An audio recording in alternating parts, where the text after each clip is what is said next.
একটা হেলদি মানুষের অনেক ডিমান্ড হয়, একজন অসুস্থ মানুষের চাহিদা শুধু একটা, সে কিভাবে সুস্থ হবে, তার আর কোনো চাহিদা নেই। আপনার বডি যতক্ষণ হেলদি আপনার ডিমান্ড ক্রিয়েট হবে, আপনি অসুস্থ আপনার চাহিদা শুধু একটাই। আমি যদি ডেলি অনলি 100 গ্রাম ওয়েট রিডিউস করে আমার মান্থলি আসতেছে কত 3 কিলো, আমার জাস্ট 10 মান্থে কত 30 কিলো। শুধুমাত্র ক্যালোরি ডেফিসিয়েন্সি করে আমি ওজন কমাবো আর আমি জিমে যাব না, এটা কতটুকু ভালো? শুধু যে ক্যালোরি ডেফিসিয়েট করে ওয়েট লুজ করা লাগে এরকম না, আপনার রিকোয়ার যে ক্যালোরি, সেম ক্যালোরি খেয়েও আপনি ওয়েট লুজ করতে পারবেন। ক্যালোরি ডেফিসিয়েট করবেন অ্যাক্টিভিটিস দিয়ে, কোনো খাবারই আপনার ওয়েট লুজ করে না। ওয়েট লুজ হয় আপনি সারা দিনের যে টোটাল খাবার ওইটা দিয়ে যদি ক্যালোরি ডেফিসিয়েট হয়। 30-র পর থেকে আমরা যারা মেল, আমাদের টেস্টোস্টেরন ইয়ারলি 1% করে ডিক্লাইনে থাকে, এটাকে মেডিকেল সায়েন্সে বলে সার্কোপেনিয়া। যে বয়সে টাকা আর্ন করে আপনার ট্যুরিস্ট ভিসায় হয়তোবা ঘুরতে যাওয়ার কথা, ওই সময় আপনি মেডিকেল ভিসার জন্য সার্চ করতেছেন। ভাই, বিগিনার্সদের জন্য সবচেয়ে বেস্ট ওয়ার্কআউটসগুলো কি কি? একদম বেস্ট ওয়ার্কআউট বলতে আপনার আপনার ডায়েট আমার কাজ করবে না, আমার ডায়েট সাজ্জাদ ভাইয়ের কাজ করবে না। আমরা যে বাচ্চাদের হরলিক্স দিই, এটা কি সাপ্লিমেন্ট? আমরা নিজেরা যখন হচ্ছে সাপ্লিমেন্টেশনে যাচ্ছি তখন ভয় পাচ্ছি যে আমার হার্ট, লিভার, কিডনি এগুলো মনে হয় ড্যামেজ হয়ে যাচ্ছে। যেদিন আপনি আর্লি মর্নিং আপনি উঠবেন ওদিন আপনার দিনই শেষ হবে না। ওই টাইমে আপনি জাস্ট আপনার 6 to 7 hours এর কাজগুলো 3 to 4 hours আপনি কমপ্লিট করে ফেলতে পারবেন। কম্প্যারিজনটা আপনাকে কি করতেছে? ডিমোটিভেট করতেছে। কম্প্যারিজন অলওয়েজ হবে ইউ ভার্সেস ইউ। প্রথমত আমি এভাবে আমি আসলে এতগুলো প্রশ্ন আছে, আমি জানি না কোনখান থেকে শুরু করব। আমি এভাবে করে বলতে চাই যে এই যে আমরা স্ট্রাগল করি, রাইট? কেন স্ট্রাগল করি, কিভাবে করলে আমরা খুব সহজে যে কেউই ফিট হতে পারবে, এবং ফিট হওয়াটা কেন এত জরুরি? অনেক ডিজিজেস হচ্ছে, এটা হাবিজাবি।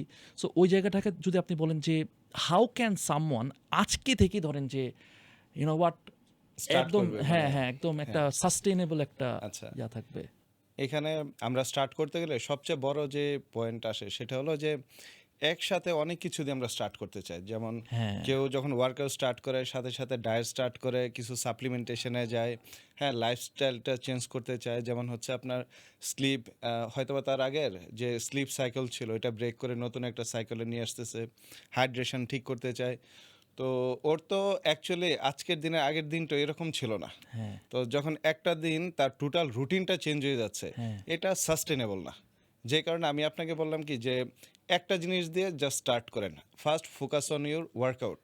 রাইট। যখন আপনি ওয়ার্কআউটটা স্টার্ট করবেন তারপরে আস্তে আস্তে 1 উইক 2 উইকস যাওয়ার পরে এটার সাথে আপনি হালকা হ্যাবিটেট হবেন। হ্যাঁ। হ্যাঁ, আমরা একটা কাজ যখন স্টার্ট করি তখন হয় কি, আমাদের যে ব্রেনের প্রাইমারি যে মেমোরি থাকে যেটাকে বলা হচ্ছে কি কনশাস মাইন্ড। জি, জি, জি, জি, তো জি। কনশাস মাইন্ড থেকে হচ্ছে আমরা একটা কাজ স্টার্ট করি। জি। তো এটা সাবকনশাস মাইন্ডে যতক্ষণ পর্যন্ত আপনার হ্যান্ড ওভার না হয় ততক্ষণ পর্যন্ত এটা আমাদের হ্যাবিটেট হয় না।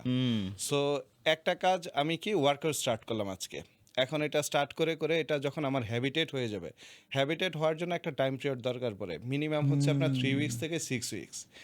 দেখা যাবে কি আপনি অ্যাটলিস্ট 40 দিন বা 42 দিন, যেটা 6 উইকস, একটা কাজ যখন এভরিডে কনশাস মাইন্ড থেকে আপনি কন্টিনিউ করবেন তখন আফটার 6 উইকস এটা টোটালি আপনার হ্যাবিটেট হয়ে যাবে। কারেক্ট। হ্যাঁ, ফর এক্সাম্পল যে একটা মানুষ লাইফে কোনো দিনও যে দাঁত ব্রাশই করে নাই, ওকে আপনি হুট করে বা কোনো ডক্টর আজকে প্রেসক্রাইব করলো কালকে সকাল থেকে আপনি একটা টুথব্রাশ নেবেন, এটাতে পেস্ট নেবেন, দিয়ে 1 থেকে 2 মিনিট আপনি ব্রাশ করবেন, ওর লাইফে হুট করে মনে হবে যে এত বড় ঘুম থেকে উঠেই এত বড় একটা স্ট্রাগল, একদিন দুদিন করে সে কাজটা ছেড়ে দিবে।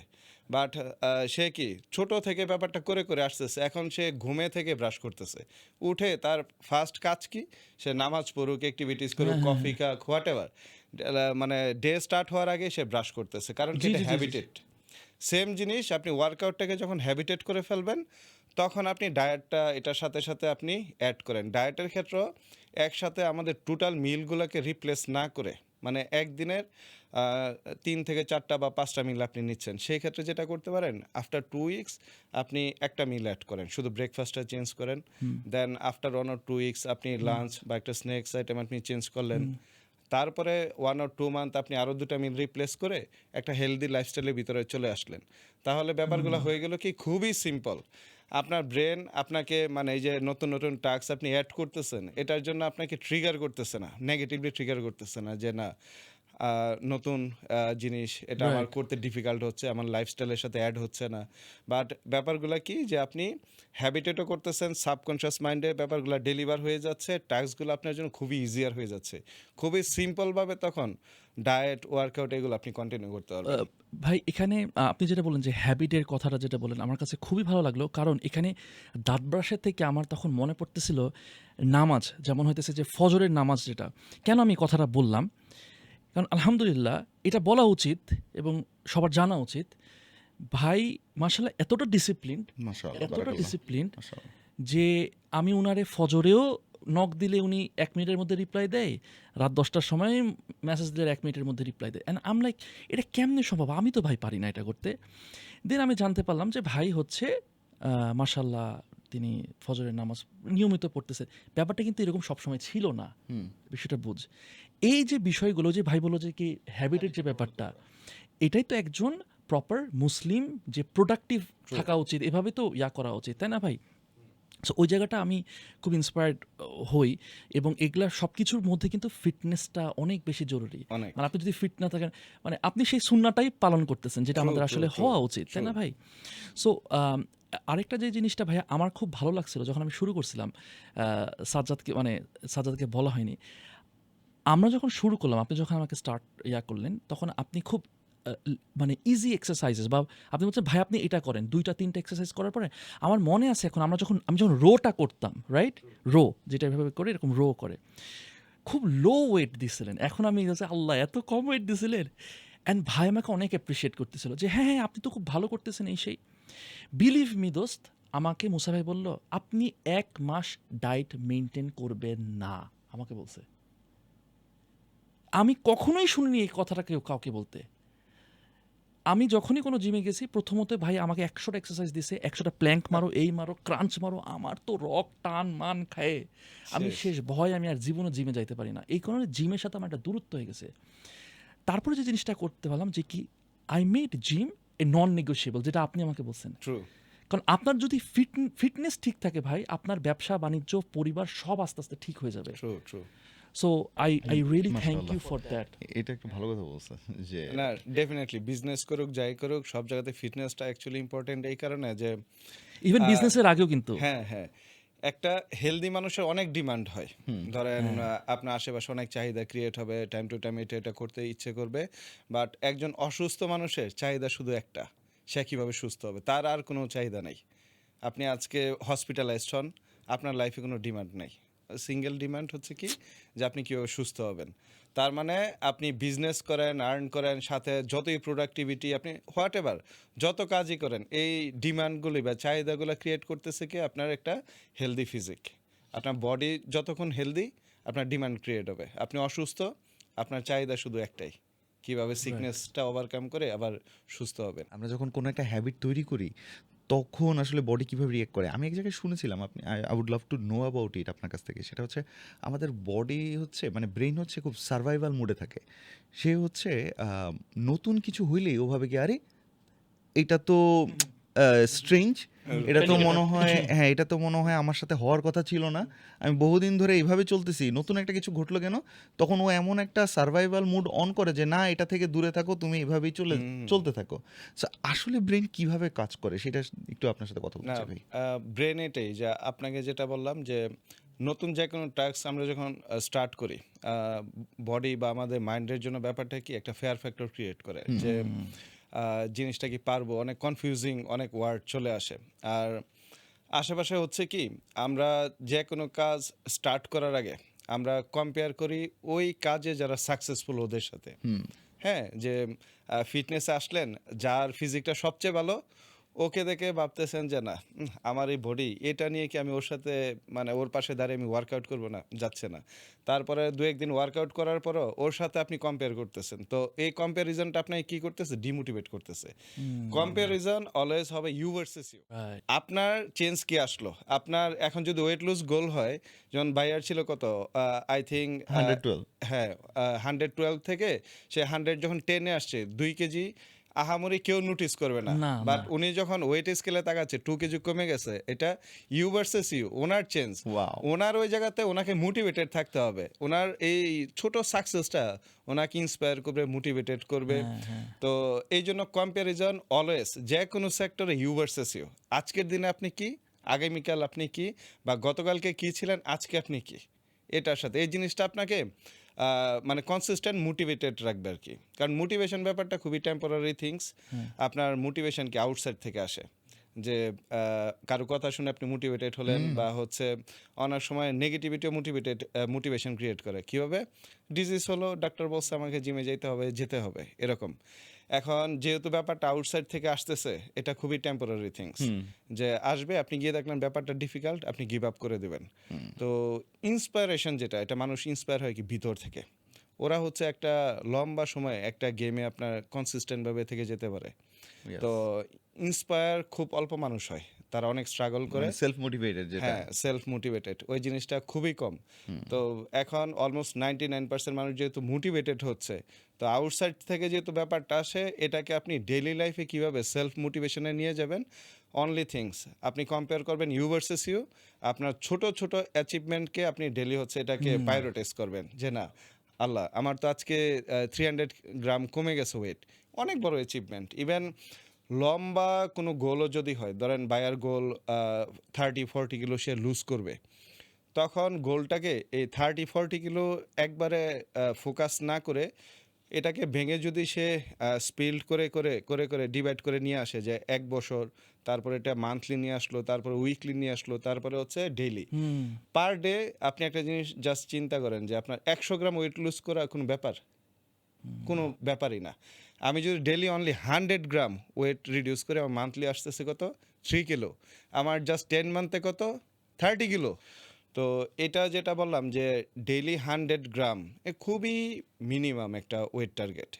এটা আপনি জাস্ট আপনার যেটা রিকোয়ার ক্যালোরি থাকে, আমরা প্রতিদিন যে পরিমাণ খাবার খাই, এখানে 2 ধরনের ক্যালোরি আমাদের দরকার পড়ে। এক হচ্ছে যেটা বিএমআর, বেসেল মেটাবলিক রেট, যে আমরা কোনো অ্যাক্টিভিটিস যদি নাও করি, আমাদের হার্ট পাম্প করতেছে, বডির ইন্টারনাল যত অর্গান আছে ওরা ফাংশন করার জন্য একটা ক্যালোরির দরকার পড়ে। এটা আপনার শুয়ে থাকলেও এই ক্যালোরিটা বডির দরকার পড়বে, এটাকে বিএমআর বলে। আর এটার সাথে আমরা ডেইলি অ্যাক্টিভিটিসের যে ক্যালোরিটা বার্ন করি, কেউ হচ্ছে ফুটবল খেলে, জিম করতেছে, ওদের একটা ক্যালোরি বার্ন হয়, ওই ক্যালোরিটা অ্যাড হবে। ফর এক্সাম্পল, একটা মানুষের 3000 ক্যালোরি দরকার। ওইখান থেকে সে যদি আপনার 500 অথবা 300 ক্যালোরি কাট করে দেয়, তাহলে হয় কি, যে আমাদের 3500 ক্যালোরিক্যাল টু 1 পাউন্ড বডি ওয়েট। এখন একদিনে যদি 500 ক্যালোরি করে কাট করে দেয়, তাহলে 7 দিনে তার 3500 ক্যালোরি। 3500 ক্যালোরি সে যদি সারপ্লাস মানে বেশি খায়, 1 পাউন্ড ওয়েট তার গেইন হবে। আর যদি সে কম খাচ্ছে, তাহলে হচ্ছে ওয়েট 1 পাউন্ড রিডিউস হবে। তো এটা হচ্ছে ক্যালোরি কাউন্টের হিসাব। এখন আপনি প্রতিদিন যদি জাস্ট 100 গ্রাম করে ওয়েট রিডিউস করেন, মান্থলি আপনার 3 কেজি ওয়েট যদি রিডিউস হয়, যার ওয়েট 130 কেজি সে এটা নোটিসই করবে না।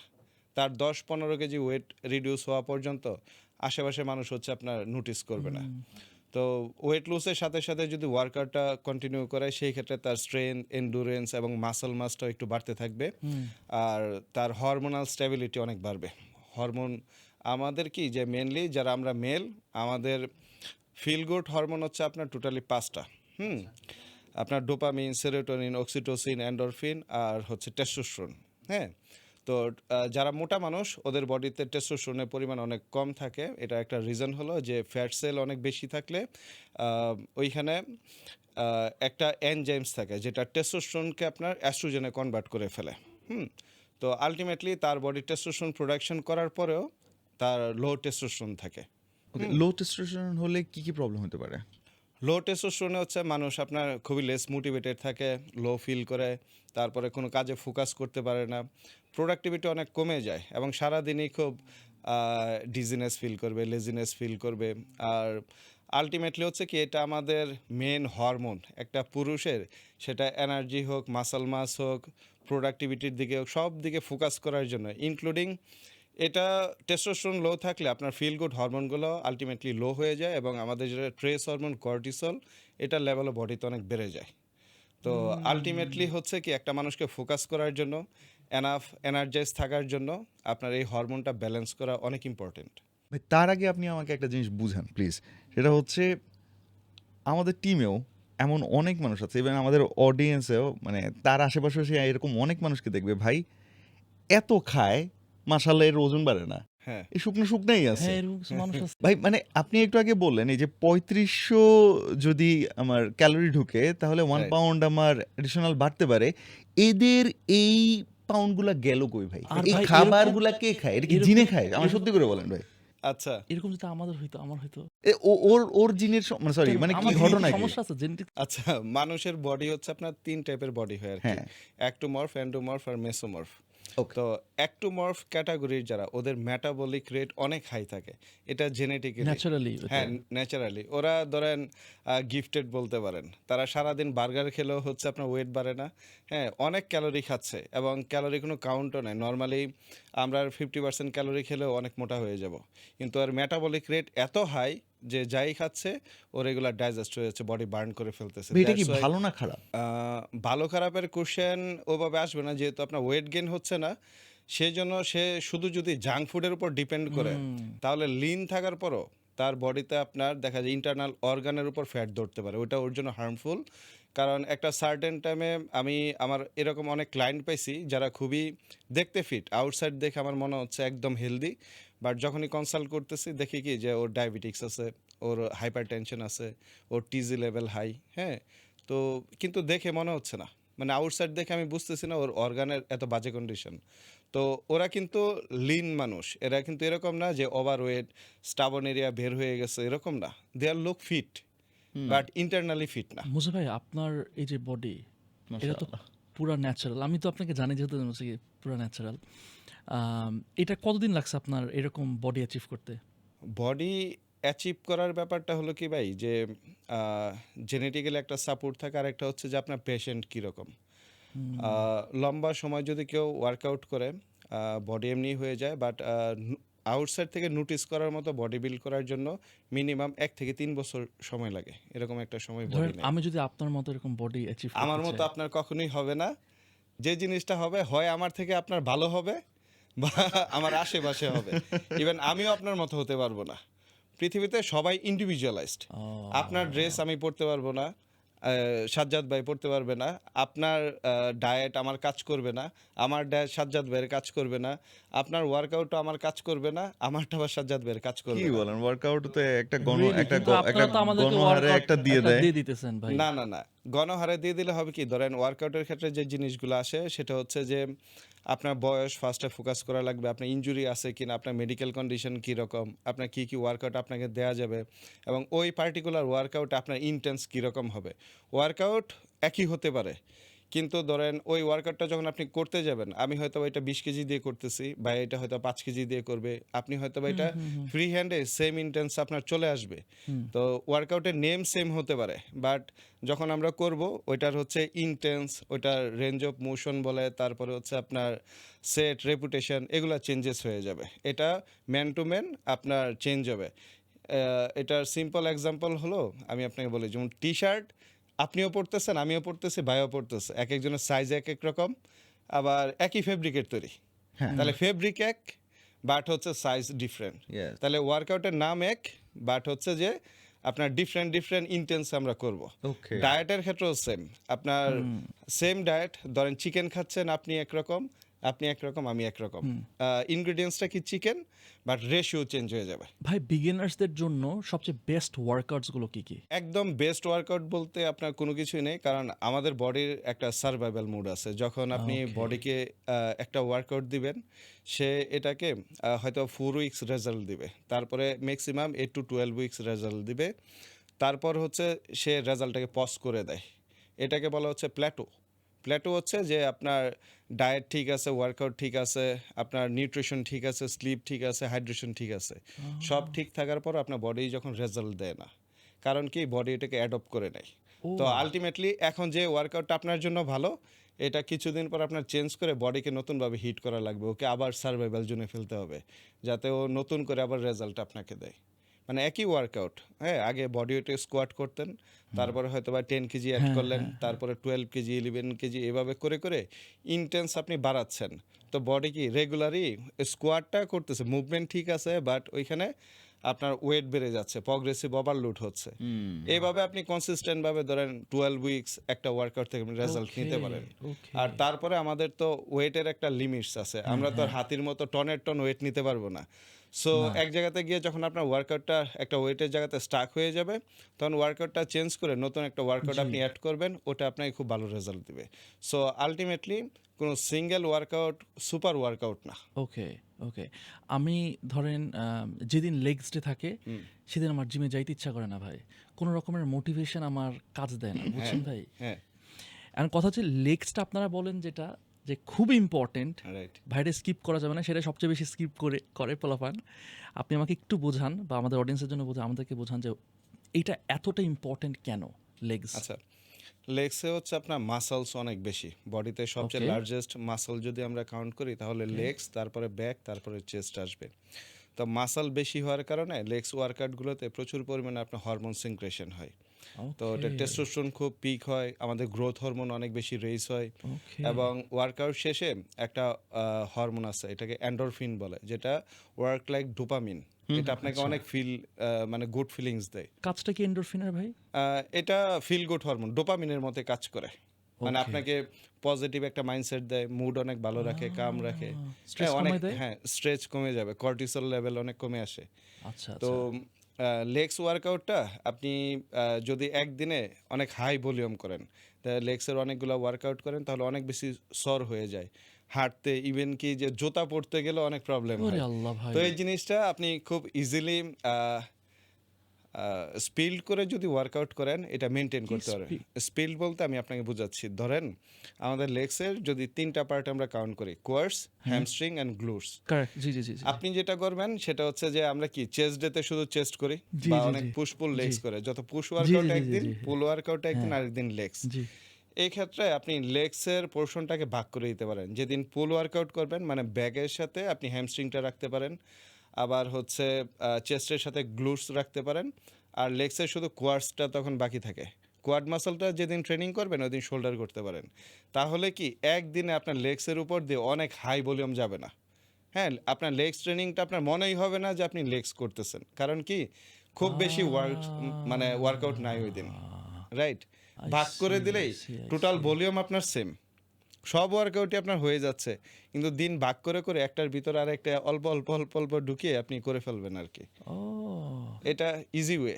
ভাই এই যে এই পুরো জিনিসটা যে এরকম সাইন্টিফিক্যালি বলতেছেন, এখন কেউ মনে করেন কোনো একটা স্টুডেন্ট বাসায় করতে হ্যাঁ। চায়, হ্যাঁ, হ্যাঁ, বা অনেক আপুরাও আছেন তারা চাচ্ছে বাসার মধ্যে আমি হচ্ছে ফিট থাকার জন্য আমি এক্সারসাইজ করবো, Right. তাহলে তার সামনে তো এত সায়েন্স বা এরকম মেন্টর নাই, তার হ্যাঁ। জন্য কি পরামর্শ? হোম ওয়ার্কআউটগুলো খুবই ইজি। এখন হোম ওয়ার্কআউট স্টার্ট করার ক্ষেত্রে ইউটিউবে তো অনেক কন্টেন্ট আপনার পাওয়াই যায়, আর এখন ইনফরমেশন অনেক ইজি, গুগল সার্চ করলে পাওয়া যায়, ইউটিউবে কন্টেন্ট পাওয়া যায়, অনেক ক্রিয়েটর আছে যারা ভালো ভালো কন্টেন্ট বানাচ্ছে, চ্যাট জিপিটিতে পাওয়া যাচ্ছে, মানে সোর্স অনেক। এখন বেটার হচ্ছে কারো গাইডেন্সের থেকে স্টার্ট করা। এতে হয় কি, আমি যে জিনিসটা একটু আগে বললাম যে প্রতিটা মানুষ ইন্ডিভিজুয়ালাইজড, একই কাপড়ে ফেব্রিক পরবো, কিন্তু সাইজ আমাদের এক একজনের রিকোয়ারমেন্টস ডিফারেন্ট হয়ে যাবে। সেটা ডায়েটের ক্ষেত্রেও হবে, সেটা ওয়ার্কআউটের ক্ষেত্রেও হবে, সাপ্লিমেন্টেশনের ক্ষেত্রেও হবে, সব দিক থেকে। বাট কেউ যদি নর্মালি কোনো মেডিকেল কন্ডিশন না থাকে, একদমই ফিট, বাট ওয়ার্কআউট স্টার্ট করতে চায়, তাহলে হোম ওয়ার্কআউট বেসিক যেগুলি আপনার একটু থাকে, পরামর্শ দেন না ভাই। হ্যাঁ, সেটার জন্য হচ্ছে আপনার চেস্টের জন্য আপনার মেনলি পুশ আপ করতে পারে বাসায়। কার যদি পুশ আপ করা অনেক ডিফিকাল্ট হয়, খাটের উপর আপনার ইনক্লাইন পুশ আপ করতে পারে, ঠিক আছে, বা ওয়ালে ধরো ওয়াল পুশ আপ করতে পারে। তারপরে হচ্ছে আপনার লেগসের জন্য স্কোয়াট করতে পারে। হ্যাঁ, স্কোয়াট খুবই ইফেক্টিভ, বডি ওয়েটের স্কোয়াট।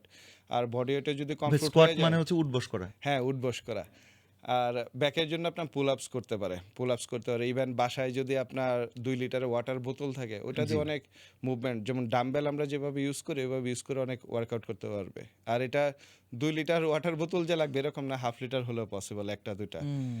আর স্টার্টিংয়ের ক্ষেত্রে অনেক কনসার্ন পয়েন্ট থাকে, যেগুলা যে কোনো ইনজুরি আছে কিনা, বা হচ্ছে আপনার মেডিকেল কন্ডিশনস কি আছে। দেখা যায় অনেকে স্পন্ডালাইসিস অথবা শোল্ডার ফ্রোজেন শোল্ডার থাকে, অনেক ইয়াং এজেও থাকে। এখন সে পুশ মুভমেন্টগুলো যদি করতে যায় সে ইনজুর হয়ে যাবে। হুম, আমি কিছু কমন সিনারিও বলি। আসলে এখানে মা-বোন অনেকেই মানে তারা তো এই মুহূর্তে লাইভে বলতে পারতেছে না। তাদের হয়ে রাইট। আমি প্রশ্ন করার চেষ্টা করতেছি। প্লিজ আপনারা কমেন্ট করতে পারেন।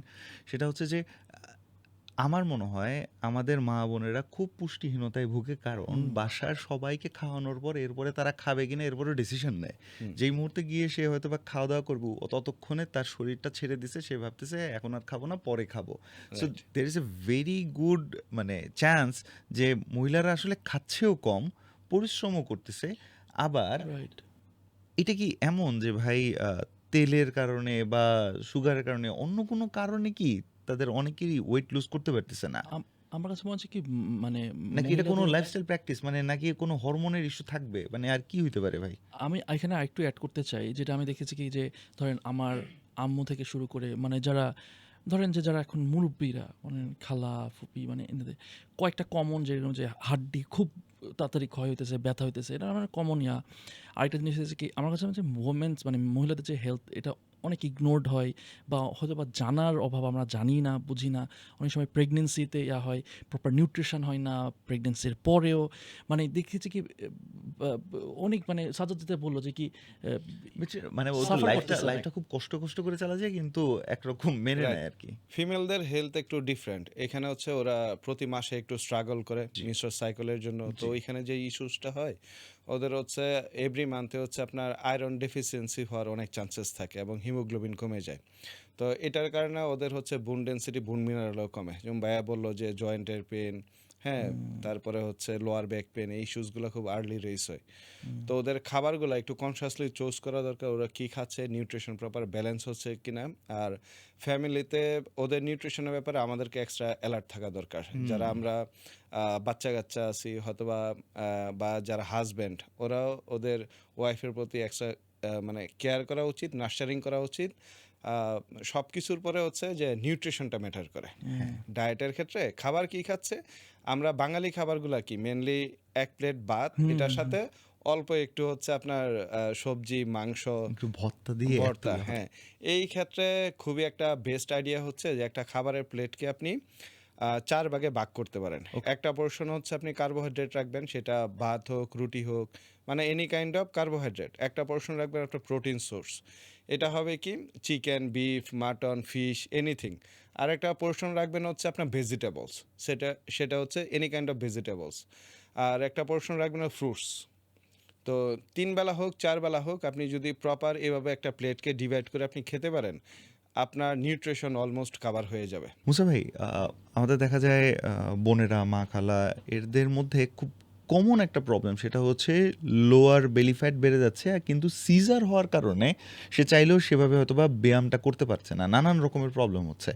আপনি একটু আমাকে বলেন যে তাহলে ওনারা কি এই কষ্টের লাইফটা নিয়ে আগাবে? ওনারা কি একটা বেটার লাইফ পাবে না? কি করা উচিত?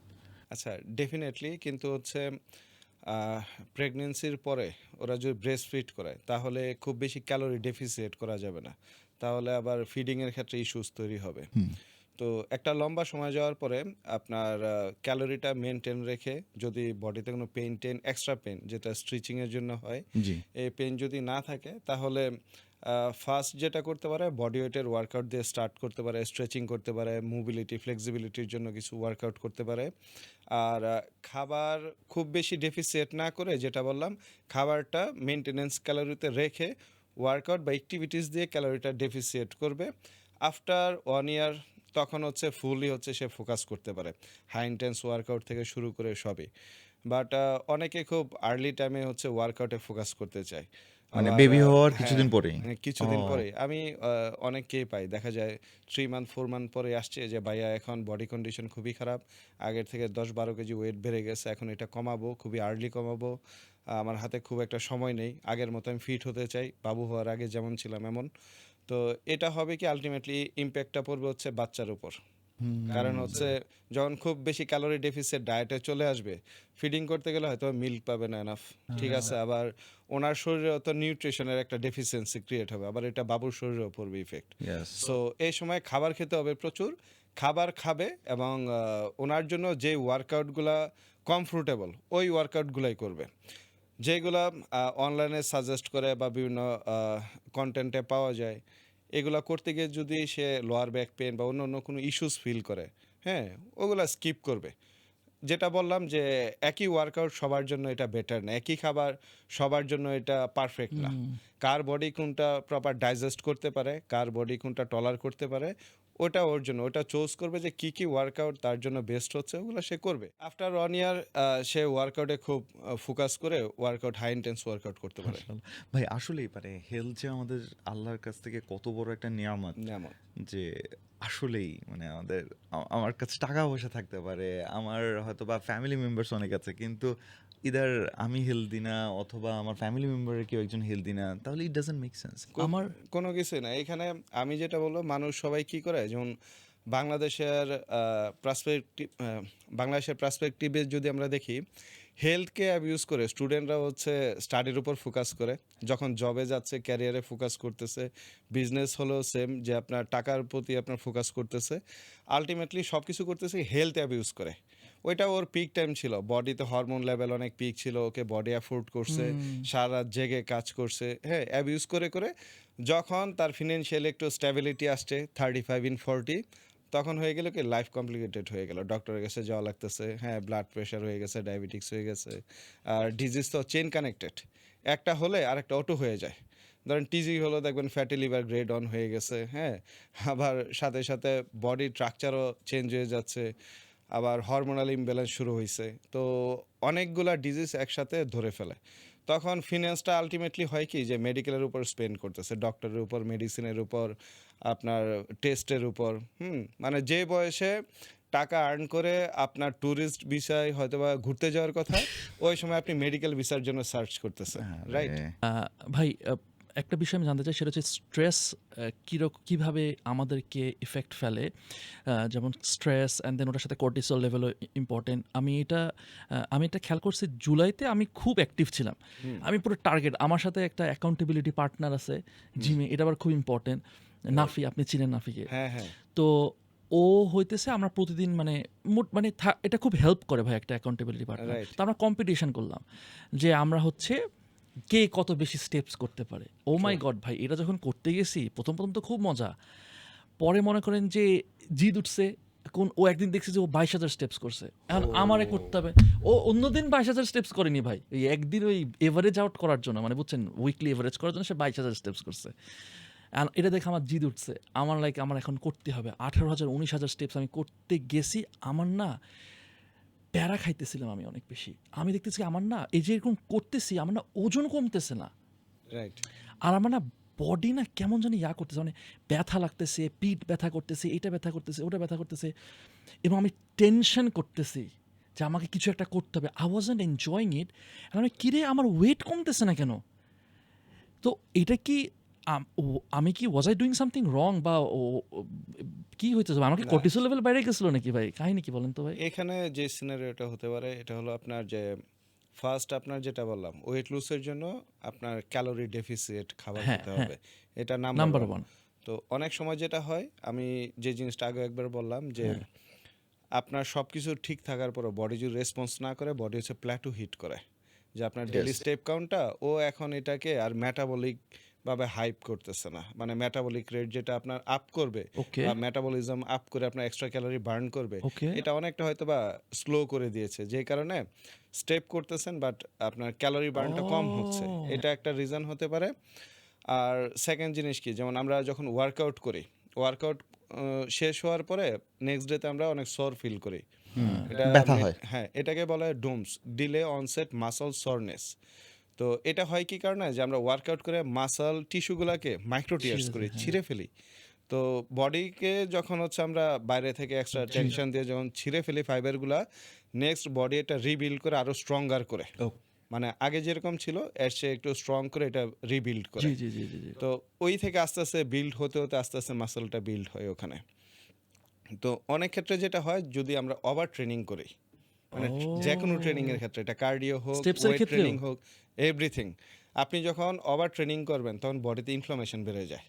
কারণ ইনফ্লেমেশন বলতে? হ্যাঁ, মানে এই যে আপনি যদি কার্ডিও করতেছেন, হ্যাঁ, বা অতিরিক্ত স্টেপ কাউন্ট করতেছেন, আপনার তো শুধু পা ইউজ করতেছেন, তো লেগসের মাসলসগুলো নন স্টপ আপনার ইউজ হচ্ছে, এখানে তো ফাইবারগুলো টিয়ার্স হচ্ছে, মাসলসগুলো টিয়ার্স হচ্ছে, ওইটাকে আজকে প্রপার হিল না করে আবার কালকে আবার নন স্টপ হচ্ছে আপনি সেম এক্সট্রা আরও বেশি পুশ করতেছেন। তো রিকভারিটা অনেক ইম্পর্টেন্ট। রিকভার করে করে যদি আপনি হিল করে করে জি, যদি জি, আপনি জি, হচ্ছে জি, কাউন্ট জি। করেন, তাহলে এটা আপনাকে পজিটিভলি রেজাল্ট দেবে। আর যদি দেখা যায় যে পরিমাণ আপনি ড্যামেজ করেছেন, বডি এটা রিকভার করতে পারে না, তার উপরে আবার ট্রেনিং করতেছেন, আবার আপনি ও! কার্ডিও করছেন, তখন বডি ইনফ্লামেশন আরও বাড়িয়ে দিবে। কারণ হচ্ছে কি আগেরটাই হিল হয় নাই। আপনি তার উপরে আবার টিয়ার্স করতেছেন। মানে আমাদের ফিট থাকার জন্য মানে হাঁটাহাঁটি তো খুবই ভালো একটা জিনিস। কিন্তু হুম। এভারেজে কত হাঁটা আমাদের উচিত? অনেকে বলে ১০,০০০ স্টেপস করা উচিত। হ্যাঁ, এটার ব্যাপারে হেলদি কি? হচ্ছে আপনার আ মানে ওভারঅল হেলথের জন্য 10,000 স্টেপ হচ্ছে ইটস ফাইন। খুবই ভালো। হ্যাঁ, ইটস ফাইন। আর শুধু যে একসাথেই আপনাকে 10,000 স্টেপ হাঁটতে হবে না। এরকম না। ভাই এখন যিনি দেখতেছেন অডিয়েন্স তিনিও নাফিসের মতো প্রতিদিন 10,000 স্টেপ হাঁটতে চায়, হুম। কিন্তু যদি এমন হয় তার নিতে ইনজুরি আছে বা লিগামেন্ট বা টেন্ডনে কোনো প্রবলেম আছে, তাহলে মানুষটা তো পারতেছে না, তাহলে সে এখন কি করবে? আচ্ছা, তার হাঁটার উপরে ফোকাস করা লাগবে এরকম কোনো কিছুই না। সে ওয়ার্কআউট করতে পারে, হোম ওয়ার্কআউট, স্ট্রেচিং, মুভমেন্ট করতে পারে। আপাতত বডি ওয়েটটা একটু যখন কমে আসবে বা ইনজুরিটা যখন হিল হবে, তখন হচ্ছে আপনার হাঁটাহাঁটির উপরে ফোকাস করতে পারে। হাঁটাহাঁটি তো একদম ম্যান্ডেটরি ইস্যুস না যে করতেই হবে। আচ্ছা। কারণ এটা ইন্ডিভিজুয়ালাইজড। আপনার ইনজুরি না থাকলে আপনি যদি একদমই হেলদি গাই, তাহলে আপনি হাঁটেন, কোনো প্রবলেম নেই। বাট আপনার ইস্যুস আছে, তখন আপনার ফোর্সফুলি এটা করার তো দরকার নেই। হুম। মানে ভালো সব কিছুই ভালো না। আমি সহজ এক্সাম্পল যদি দেই যে দুধ সবচেয়ে হেলদিয়ার ফুড। জি, জি, জি। এখন আপনি ল্যাকটোজ ইনটলারেন্স, এখন আপনার জন্য তো ভাই দুধ ভালো হবে না। হ্যাঁ। এখন সব ভালো জিনিসই যে আপনাকে নিতে হবে এইটা না। আপনার বডি কোনটা অ্যাডপ্ট করতে পারতেছে, আপনার জন্য কোনটা ভালো, এটা আগে আপনাকে চুজ করতে হবে, দেন ওটা করতে হবে। বাট সবাই ভালো বলতেছে এই জন্য আমাকে এটা করতে হবে, এটা করা যাবে না। এটা করতে গেলে হিতে বিপরীত হতে পারে। ভাই অনেকে আছে যখন ওয়েট লুজ করতে চায়, তো যেহেতু যে ক্যালোরি ইন ক্যালোরি আউটের যে ব্যাপারটা, ক্যালোরি ডেফিসিয়েন্সি, রাইট। সো অনেকে আছে শুধু ডায়েট করে বলছে কি ভাই আমি ক্যালোরি ডেফিসিয়েন্সি প্রতিদিন ৫০০ ক্যালোরি ডেফিসিয়েন্সি করলেই তো হলো, আমার জিমে যাওয়ার দরকার কি? হ্যাঁ। যে ব্যক্তি ধরেন চিন্তা করলো যে আমি অনেকে আবার খুব প্রাউড ফিল করে যে আমি শুধু ডায়েট করে ওজনটা কমাইছি। আমার প্রশ্নটা হইতেছে, আপনি হয়তো ধরে ফেলছেন যে শুধুমাত্র ক্যালোরি ডেফিসিয়েন্সি করে আমি ওজন কমাবো আর আমি জিমে যাব না, এটা কতটুকু ভালো খারাপ প্লিজ আচ্ছা। এনলাইটেন আস। হ্যাঁ, এটা অনেকেই করে এবং এটা হেলদি ওয়ে না। হেলদি ওয়ে না কী কারণে? আ মানুষ মানেই হচ্ছে আমাদের ব্রেন আছে কী কারণে? আমরা মুভমেন্ট করি। হুম? আর গাছও প্রাণী, ওদের ব্রেন নাই কী কারণে? ওরা মুভমেন্ট করে না। এক জায়গাতে গ্রো হচ্ছে, এক জায়গাতে মারা যাচ্ছে। তো আপনি যদি মুভমেন্ট অফ করে দেন, আপনি যদি গাছের মতো অ্যাক্টিভিটিস করেন, এক সিটিং পজিশনে ৮ ঘন্টা ১০ ঘন্টা আপনি বসে থাকেন, তাহলে আপনার ব্রেন কি কাজ করবে? আমাদের জয়েন্ট, লিগামেন্ট, টেন্ডন এগুলো মুভমেন্টের জন্য, রাইট? আপনি ওদেরকে সব এক জায়গায় বসিয়ে দিলেন। ঠিক আছে? তো মেন যে জিনিসটা হবে, আপনি ক্যালোরি ডেফিসিয়েট করে আপনি ওয়েট লুজ করতে পারবেন। কিন্তু সাথে, সাথে আপনার অনেকগুলো কমপ্লিকেশনস কি আসবে। কি? কারণ প্রথম হচ্ছে আপনি ক্যালোরি ডেফিসিয়েট করতেছেন। ক্যালোরি ডেফিসিয়েট করে কিভাবে? ক্যালোরি থাকে কি? অনলি ৩ টা ইনগ্রিডিয়েন্টসে, প্রোটিন, কার্ব আর ফ্যাট। হুম। এটাতে। তো এই ৩ টা দিয়ে তো আমাদের বডি রান হয় না। সবচেয়ে বড় রোল প্লে করে কি? ভাইটামিনস, মিনারেলস, ওয়াটার, ফাইবার এগুলি। জি। এখন ক্যালোরি কম খাওয়ার সাথে, সাথে তো আমার ভাইটামিনস, মিনারেলসের একটা গ্যাপ হয়ে যাচ্ছে। ওইটা আপনি ফুলফিল করবেন কিভাবে? তখন লম্বা সময় যখন আপনার এই উইন্ডোটা চলতে থাকে, কারণ আপনি তো আর ৩ কেজি লুজ করবেন না যে আমি এক মাসে জাস্ট ৩ কিলো লুজ করব। আপনি হয়তো ১০, ১৫, ২০ কেজি মাসের পর মাস আপনি ক্যালোরি ডেফিসিটে থাকতেছেন। তখন আপনার অর্গানগুলো সাফার করা শুরু করবে। আপনার ডায়েটটা স্ট্রেসফুল হয়ে যাবে। আপনার বডিতে কর্টিসল লেভেল অনেক বেড়ে যাবে। হরমোন ইমব্যালেন্স হয়ে যাবে। আমাদের বডির সবচেয়ে লার্জেস্ট অর্গান হচ্ছে আমাদের স্কিন। স্কিন ঝুলে যাবে। কারণ এনাফ নিউট্রিশন পাচ্ছে না। ও কিভাবে রিটাচ করবে? সাথে, সাথে ধরেন যেমন আমাদের চুল ভালো রাখার জন্য বায়োটিন দরকার। আমাদের হরমোন এবং জয়েন্ট সাপোর্টের জন্য হচ্ছে আমাদের ভিটামিন ডি দরকার। হ্যাঁ? তারপরে ধরেন আমাদের হার্ট ভালো রাখার জন্য ইপিএ, ব্রেনের জন্য ডিএচএ, কুলিন, হুম? একেকটা অর্গানের নিউট্রিশন একেকটা। তো আল্টিমেটলি আপনি যখন কম খাবেন, টোটাল বডি একটা সার্ভাইভাল জোনে পড়ে আপনাকে হচ্ছে হরমোনাল ইমব্যালেন্স করে দিবে। আর বিভিন্ন অর্গান থেকে বিভিন্ন ধরনের আপনার কমপ্লিকেশন স্টার্ট হবে। তাহলে তাহলে সেই ক্ষেত্রে আমাকে ডায়েটও মেইনটেইন করতে হবে, আমাকে অ্যাক্টিভিটি, ফিজিক্যাল হ্যাঁ, অ্যাক্টিভিটির মধ্যে থাকে। ডায়েটের ক্ষেত্রে শুধু যে ক্যালোরি ডেফিসিট করে ওয়েট লুজ করা লাগে এরকম না। আপনার রিকোয়ার্ড যে ক্যালোরি, সেম ক্যালোরি খেয়েও আপনি ওয়েট লুজ করতে পারবেন। ক্যালোরি ডেফিসিট করবেন অ্যাক্টিভিটিস দিয়ে। ওকে, তার মানে হ্যাঁ।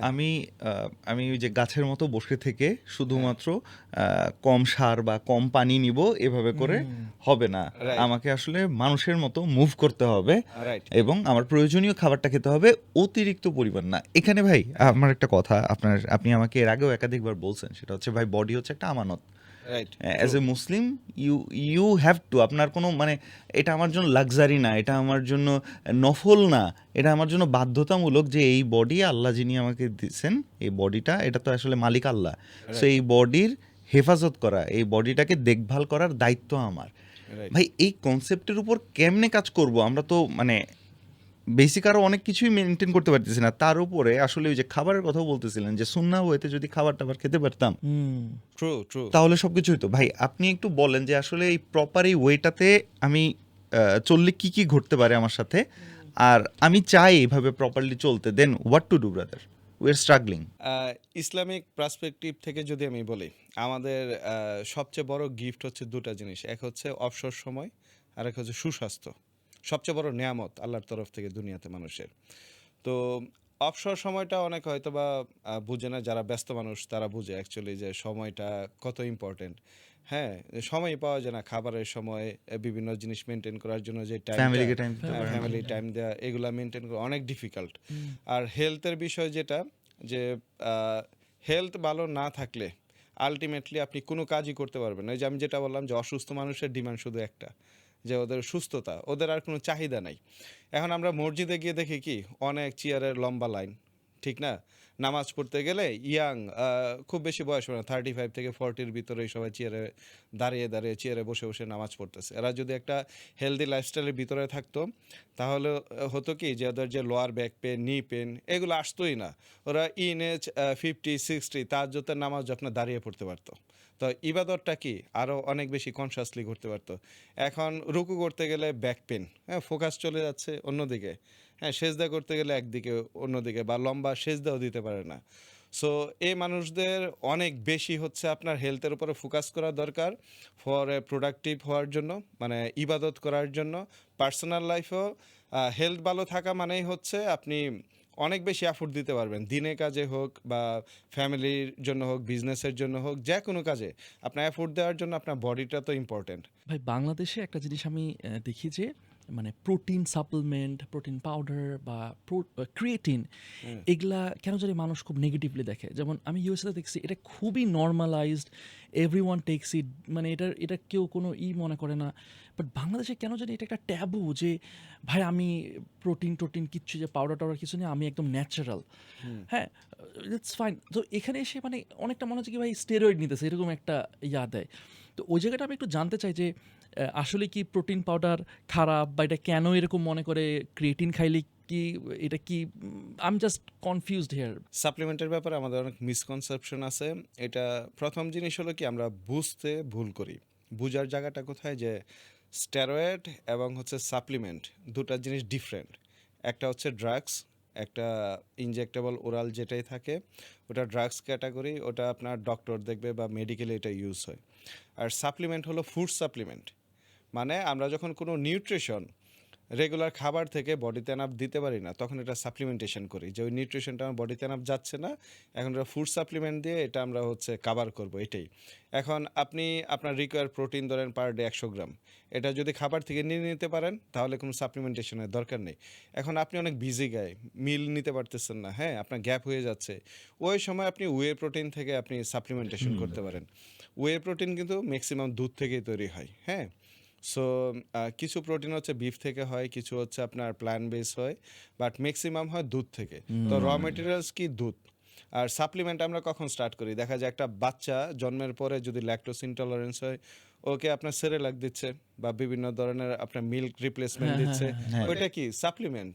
আমরা যে বাচ্চাদের হরলিক্স দিই, এটা কি সাপ্লিমেন্ট, ফুড সাপ্লিমেন্ট। বনবিটা দিচ্ছে, এটা কি ফুড সাপ্লিমেন্ট। তো বাচ্চাদের আমরা সাপ্লিমেন্ট খাওয়াচ্ছি, ওইটাতে আমাদের কিছু আসে যায় না। আমরা নিজেরা যখন হচ্ছে সাপ্লিমেন্টেশনে যাচ্ছি, তখন ভয় পাচ্ছি যে আমার হার্ট, লিভার, কিডনি এগুলো মনে হয় ড্যামেজ হয়ে যাচ্ছে। অ্যাকচুয়ালি এরকম না। ক্রিয়েটিন হচ্ছে পৃথিবীর সবচেয়ে মানে রিসার্চ করা সাপ্লিমেন্ট। ক্রিয়েটিনের বেনিফিটস অনেক। আর ক্রিয়েটিন যদি অনওয়ার্ড বলি, আমরা ওয়ার্কআউটের সময় যখন আমরা মেইনলি এনার্জি সোর্স কি ইউজ করি যে গ্লুকোজ। তো গ্লুকোজ যখন আপনার ডিপ্লিট হয়ে যায় তখন ক্রিয়েটিন হচ্ছে এটিপি তৈরি করে। এটাকে বলে এডিনোসাইন ট্রাইফসফেট। এই এটিপি হচ্ছে আমাদেরকে এক্সট্রা এনার্জি দেয়। Creatine under skin, under muscles একটু ওয়াটার হোল্ড করে। এটা আমাদের স্ট্রেংথ অনেক বাড়ে। আর আমাদের কগনিটিভ ফাংশনে কিন্তু ক্রিয়েটিন অনেক বেটার করে। ভাই অডিয়েন্সের জন্য একটু যদি ভেঙে বলতেন যে এই যে বললেন না যে কগনিটিভ ফাংশনস ইমপ্রুভ করে, এটা আসলে কি বোঝাচ্ছেন? কগনিটিভ ফাংশন বলতে হচ্ছে যে আমাদের যে লার্নিং স্কিল এটা অনেক ডেভেলপড করে, মানে ব্রেনের যে মেমোরি শার্পনেস এটা অনেক ইমপ্রুভ করে ক্রিয়েটিন। কিছুদিন আগে একটা ভাইয়ের সাথে দেখা হলো, ওনার 7 এক্সেল থেকে উনি হচ্ছেন 5 এক্সেলে চলে আসছেন। হ্যাঁ, ভালো ওয়েট Right. কমাইছে, অনেক হ্যাঁ, weight ভালো reduce ওয়েট কমাইছে মাত্র 1 মাসে। এখন এটা তো স্বাভাবিক লাগে না আমার কাছে। বলি কি হলো ভাইয়া ঘটনা? বলতেছে যে হ্যাঁ আমি ওই যে একটা ইঞ্জেকশন আছে ওটা দিছি, আমার ডাক্তার দিয়ে দিছে এটা। এখন উনি কিন্তু খুব কনফিডেন্সের সাথে বলতেছে এটা কোনো প্রবলেম না, কিন্তু আমার না খুব ভয় লাগতেছিল জিনিসটা দেখে। আসলে কি এভাবে কোনো ইনজেকশনের মাধ্যমে বা এগুলো করে যদি বডি ওয়েটটা কমানো হয় এত ফাস্ট 1 মাসে, অ্যারাউন্ড কত 15 কেজি বা এরকম কমে গেছে, তাহলে আসলে কি হইতে পারে 15-20 কেজি? আচ্ছা, এখন ইনজেকশনটা কি এটাও ম্যাটার করে। আর প্রথম জিনিস হচ্ছে মেডিকেল কন্ডিশন ডেফিনেটলি ওনার থাকতে পারে। কি পারপাসে কি ইনজেকশন ইউজ করা হচ্ছে এটা একটা ইস্যুস। আর এত ওয়েট রিডিউস করা এটা হেলদি না। প্রথম জিনিসই বললাম কি যে আমাদের স্কিন বডির সবচেয়ে লার্জেস্ট অর্গান। তো স্কিনের নিচে থেকে 15 কেজি হুট করে ওয়েট বের হয়ে গেল, স্কিনটা রিটাচ হবে কিভাবে? তো ওনার দেখা যাবে কি লোয়ার অ্যাবডোমিনালে আপনার এক্সট্রা স্কিন জমে গেছে, চেস্টে এক্সট্রা স্কিন জমে গেছে, ব্যাকে অনেক ডেড স্কিন জমে গেছে। স্কিন যখন আপনার মারা যায় ওটা আলটিমেটলি কোনোভাবে হচ্ছে কোনো সলভ করা যায় না, একমাত্র সলিউশন হচ্ছে আপনার সার্জারি করে স্কিন কেটে ফেলে দেওয়া লাগে। তো এটা আরও বাজে কন্ডিশন। তো স্কিন মারা যায় বলতেছেন না স্কিন মানে? ডেড স্কিন হয়ে যায় আর কি, মানে এই যে এক্সট্রা স্কিনটা যেটা জমে যাচ্ছে ওই স্কিনগুলো আপনার কি করবে, ওরা থেকে থেকে থেকে থেকে একটা সময় ডেড স্কিন হয়ে যায়। ওকে, সো ওটা আসলে সার্জারি ছাড়া আর কোনো উপায় না। আর আরেকটা জিনিস আছে ভাই, আবার এরকম দেখি যে সার্জারির মাধ্যমে ফ্যাট কমিয়ে ফেলা, সেইটা ভাই? অনেকে আমার পরিচিতই আপনার দেখা যায় থাইল্যান্ড গিয়ে আপনার স্টমাক সার্জারি করে কেটে চলে আসছে। হ্যাঁ, তো এইখানে অনেক কমপ্লিকেশনসের ইস্যুস আছে। আপনি যখন স্টমাক ছোট করে ফেলেন তখন ডাইজেস্টিভ এনজাইম কমে যায়, স্টমাকের মাইক্রোবায়োমের গাট হেলথ অনেক মানে খারাপ হয়ে যায়। তখন যে কোনো খাবার আপনার স্টমাক প্রসেস করা অনেক ডিফিকাল্ট হয়ে যায়। ওরা অনেক মেডিকেশনের উপরে থাকে। তো জাস্ট লোক গুড, এই জন্য আপনার যে ন্যাচারাল প্রসেস এটাকে আপনি ড্যামেজ করে আপনি আর্টিফিশিয়ালি এটাকে ধরেন শিং করে নিয়ে আসছেন। বাট আপনার ডেইলি লাইফের যদি আপনি ক্যালোরি ঠিক না রাখেন, তাহলে ওই সিচুয়েশন থেকেও আলটিমেটলি বডি শেপ ওটা মেনটেন হবে না। Right, right. ভাই মানে একটা জিনিস যেটা স্ট্রাগল করি, আমি নিজেও করি, কন্টিনিউয়াসলি করি, সেটা হচ্ছে যে খিদা লাগে বা ক্ষুধা লাগে, রাইট? আরে তো এই যে মানে যার কারণে আমার যদিও এখন বলতেছে হ্যাঁ আমি 100 কেজি হয়েছি, বাট 100 কেজি কিন্তু আমি মাঝখানে কিন্তু আরও ওজন বাড়ছে, আমারটা হইতেছে এইভাবে এভাবে করে। তো কেউ যখন জিজ্ঞেস করে যে কি ভাই তোমার ওজন কত কমছে, আমি বলছি হ্যাঁ 10-12 কেজি, কিন্তু মাঝখানে যে আবার 2 কেজি করে বাড়ে, 3 কেজি করে বাড়ে, আবার ওটা কমে, দ্যাট পিপল ডোন্ট নো। তার মানে আমি টোটাল মনে হয় মানে অ্যাকচুয়ালি আমি হয়তো বা 20-30 কেজি কমাইছি, মানে কিন্তু বাড়তেছে আর কমতেছে, বাড়তেছে আর কমতেছে over the last 6 months to 1 year। প্রশ্নটা হচ্ছে যে আমি যে জায়গাটা স্ট্রাগল করি সেটা হচ্ছে আমি খিদাটা কন্ট্রোল করতে আমার জন্য ডিফিকাল্ট হয়, স্পেশালি রাতে খিদা কন্ট্রোল করতে ডিফিকাল্ট হয়, বিকালে খিদা কন্ট্রোল করতে ডিফিকাল্ট। কীভাবে খিদাটাকে আমি কন্ট্রোল করতে পারি? আচ্ছা, আপনার ক্রেভিংস অ্যাকচুয়ালি কন্ট্রোল করার দরকার নেই। আপনি যেটা করবেন, ভেজিটেবল যেহেতু অনেক খাবার আছে যেগুলো খুবই লো ক্যালোরি, ফুডের ভলিউম অনেক হয়, এই টাইপের খাবার খাওয়ার ট্রাই করবেন। মিল দিয়ে রিপ্লেস করবেন কিছু খাবার স্টমাকে থাকলে। আপনার মেনলি আমরা ক্রেভিংস কেন ফিল করি, ক্রেভিংসের হরমোন হচ্ছে গ্র্যালিন। গ্র্যালিনের সিনক্রেশন যখন স্টমাকে বেড়ে যায় তখন হচ্ছে আপনি ক্রেভিংস ফিল করেন।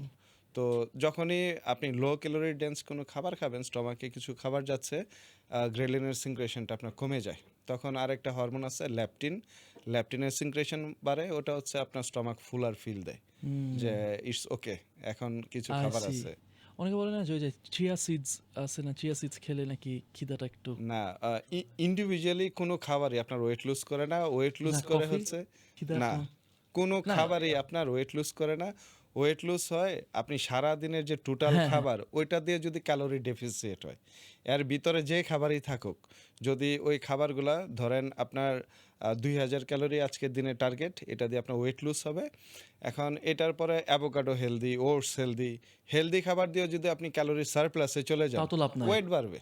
ওয়েট বাড়বে। এখন খাবার হেলদি ওইটা ম্যাটার করতেছে না, ম্যাটার Right. করতেছে আপনার টোটাল ক্যালোরিটা রেস্ট্রিক্টেড কিনা বা Restricted. ক্যালোরি ডেফিসিট কিনা। বাট ওই যে যেরকম হইতেছে কফি হইতেছে খিদাটাকে মানে মানে আমার খুব খিদা লাগতেছে, ওই খিদার যে বার্নটা হ্যাঁ, ওটা একটু কমায় দেয়, বা রাইট, চিয়া সিডস। রাইট। হ্যাঁ, ওভারঅল তো ডেইলি অ্যাক্টিভিটি, নেট অ্যাক্টিভিটি কি হইতেছে সেটা ম্যাটার। কফির ডেফিনেটলি বেনিফিটস আছে। কফি খেলে হচ্ছে ইনস্ট্যান্ট আপনার ফোকাসটা অনেক বেড়ে যায়, আর আমরা যে ক্রেভিংসটা ফিল করি এটা ক্রেভিংসটা অনেক কমে যায়। বাট কফির যে সাইড এফেক্ট হ্যাঁ, হলো, এটা কফি জানি। আপনার হ্যাঁ ডিহাইড্রেশন ক্রিয়েট করে, আপনার খাবার খাওয়ার কোনো ফোকাস থাকে না। আলটিমেটলি হয় কি আমরা পানিও খাই না। তো যারা লম্বা সময় দেখা যায় 2-3 কাপ আপনার কফি খেয়ে যাচ্ছে, পানি খাওয়া হয় না, ওদের খুবই কম পানি খাওয়া হয়। আলটিমেটলি যে কি একটা সার্টেন টাইম পরে ওদের কনস্টিপেশনের ইস্যুস হয়। ওকে। তো যারা আইবিএস এর পেশেন্ট বা হচ্ছে কনস্টিপেশন ইস্যুস নিয়ে ঘুরে, তাদের আপনার কফি খাওয়ার প্রতি একটু অ্যালার্ট হওয়া দরকার। অ্যাটলিস্ট ওকে। আমি যেটা বলবো যে কফি খাওয়ার আগে 1 গ্লাস অথবা 2 গ্লাস পানি খেয়ে না, ওকে। তাহলে যেটা হয় কি ডিহাইড্রেশন ইস্যুসটা হয় না। Right, right. আপনি একটা আমাকে সবসময় বলতেন জিমে যে হাইড্রেশন মেনটেন করতে, হাইড্রেশন ভাই পানি খেতে হবে ঠিক মতো। আই রিমেম্বার আপনি মনে হয় 3-4 লিটার বা এরকম কিছু একটা বলতেন। আমি বলতাম যে ভাই এরকম যদি এত বেশি পানি খেলে তো খালি বাথরুমে যাওয়া লাগবে সারাদিন। সো আমার প্রশ্নটা হচ্ছে যে কি আহ, কেন এত পানি খেতে হয়, আচ্ছা, এবং এই যে একটা ব্যাপারটা একটু অ্যানোয়িং যে তখন তো বারবার ফ্রিকুয়েন্টলি বাথরুমে যাওয়া লাগবে, উইচ ইজ অ্যানোয়িং যে দূর বারবার জ্বালা, তার থেকে বরং ইউ নো আর আই মিন। So true. তো দুইটা প্রশ্ন আর কি, একটা হ্যাঁ, হইতেছে জানার জন্য, একটা হচ্ছে আচ্ছা। বিরক্তি থেকে বাঁচার জন্য। প্রথম যে জিনিসটা হলো আমাদের বডির 60-70% ওয়াটার। তো আপনার বডির যেহেতু লার্জেস্ট পোর্শনটা হচ্ছে ওয়াটার, ওটা তো আপনার মেনটেন করা লাগবে। আপনার সোয়েটিং আপনার পানি বের হয়ে যাচ্ছে, ইউরিনের সাথে পানি বের হয়ে যাচ্ছে, হ্যাঁ ডাইজেশনে আপনার পানি ইউজ হচ্ছে, বডিতে ব্লাডে আপনার পানি থাকতেছে। তো এই যে পানিটা বডি থেকে যেগুলো ফ্ল্যাশ হয়ে যাচ্ছে ওটা তো আপনার রিফুয়েল করা লাগবে, রাইট? তো পানি এই জন্য হচ্ছে আমাদের খুবই ইম্পর্ট্যান্ট। আর যারা ওয়ার্কআউট করে ওদের তো হাইড্রেট থাকাই লাগবে। আর যখন আপনি এনাফ পানি খাবেন আপনার কি হয় যে ব্লাডের যে নিউট্রিশনটা থাকে ওটা এনাফ সাপ্লাই পায়। হ্যাঁ, আর আমরা ওয়ার্কআউটের পরে যে রিকভারিটা, ওটা যেহেতু ব্লাড ফ্লো বাড়ে, আপনার নিউট্রিশন সাপ্লাইটা বাড়ে, রিকভারি বেটার হয়। আর হাইড্রেট থাকলে আরও একটা বেটার বেনিফিটস হচ্ছে যে আপনার কর্টিসল লেভেল অনেক ডাউন ও থাকে। রিয়েলি? রিয়েলি আপনি যদি হ্যাঁ ডিহাইড্রেট যদি বেশি হয়ে যান তাহলে দেখবেন ট্রেস লেভেল অনেক স্পাইক থাকে। মানে যত বেশি আপনি ডিহাইড্রেট হবেন কর্টিসল লেভেল ভাই এত আমাদের স্পাইক হয়। খাবারের সাথে বা এই যে কতটা মানে কানেক্টেড না, মানে খাবার, ফিটনেস, পানি একটার সাথে একটা রিলেটেড। আমরা True. মনে হয় দিনের শেষে কেন মেজাজটা খুব খারাপ লাগতেছে, আসলে না। মেজাজটা যে কেন খারাপ লাগছে বা স্ট্রেস কেন। চেন কানেক্টেড এইগুলো। আপনি দেখবেন যে সকালে ঘুম থেকে উঠেই আপনি কারোর সাথে রাগ করতে পারবেন না, এই মুডটা আসে না। এটার কারণ কি যে সকালে আমাদের যত ফিল গুড হরমোন আছে এগুলা রিসেপ্টরগুলো ফুল থাকে। হ্যাঁ, টেস্টোস্টেরন অন পয়েন্ট থাকে, আপনার সেরোটোনিন, ডোপামিন, অক্সিটোসিন, তারপরে হচ্ছে গ্রোথ হরমোন, এগুলা রিসেপ্টর ফুল অন থাকে।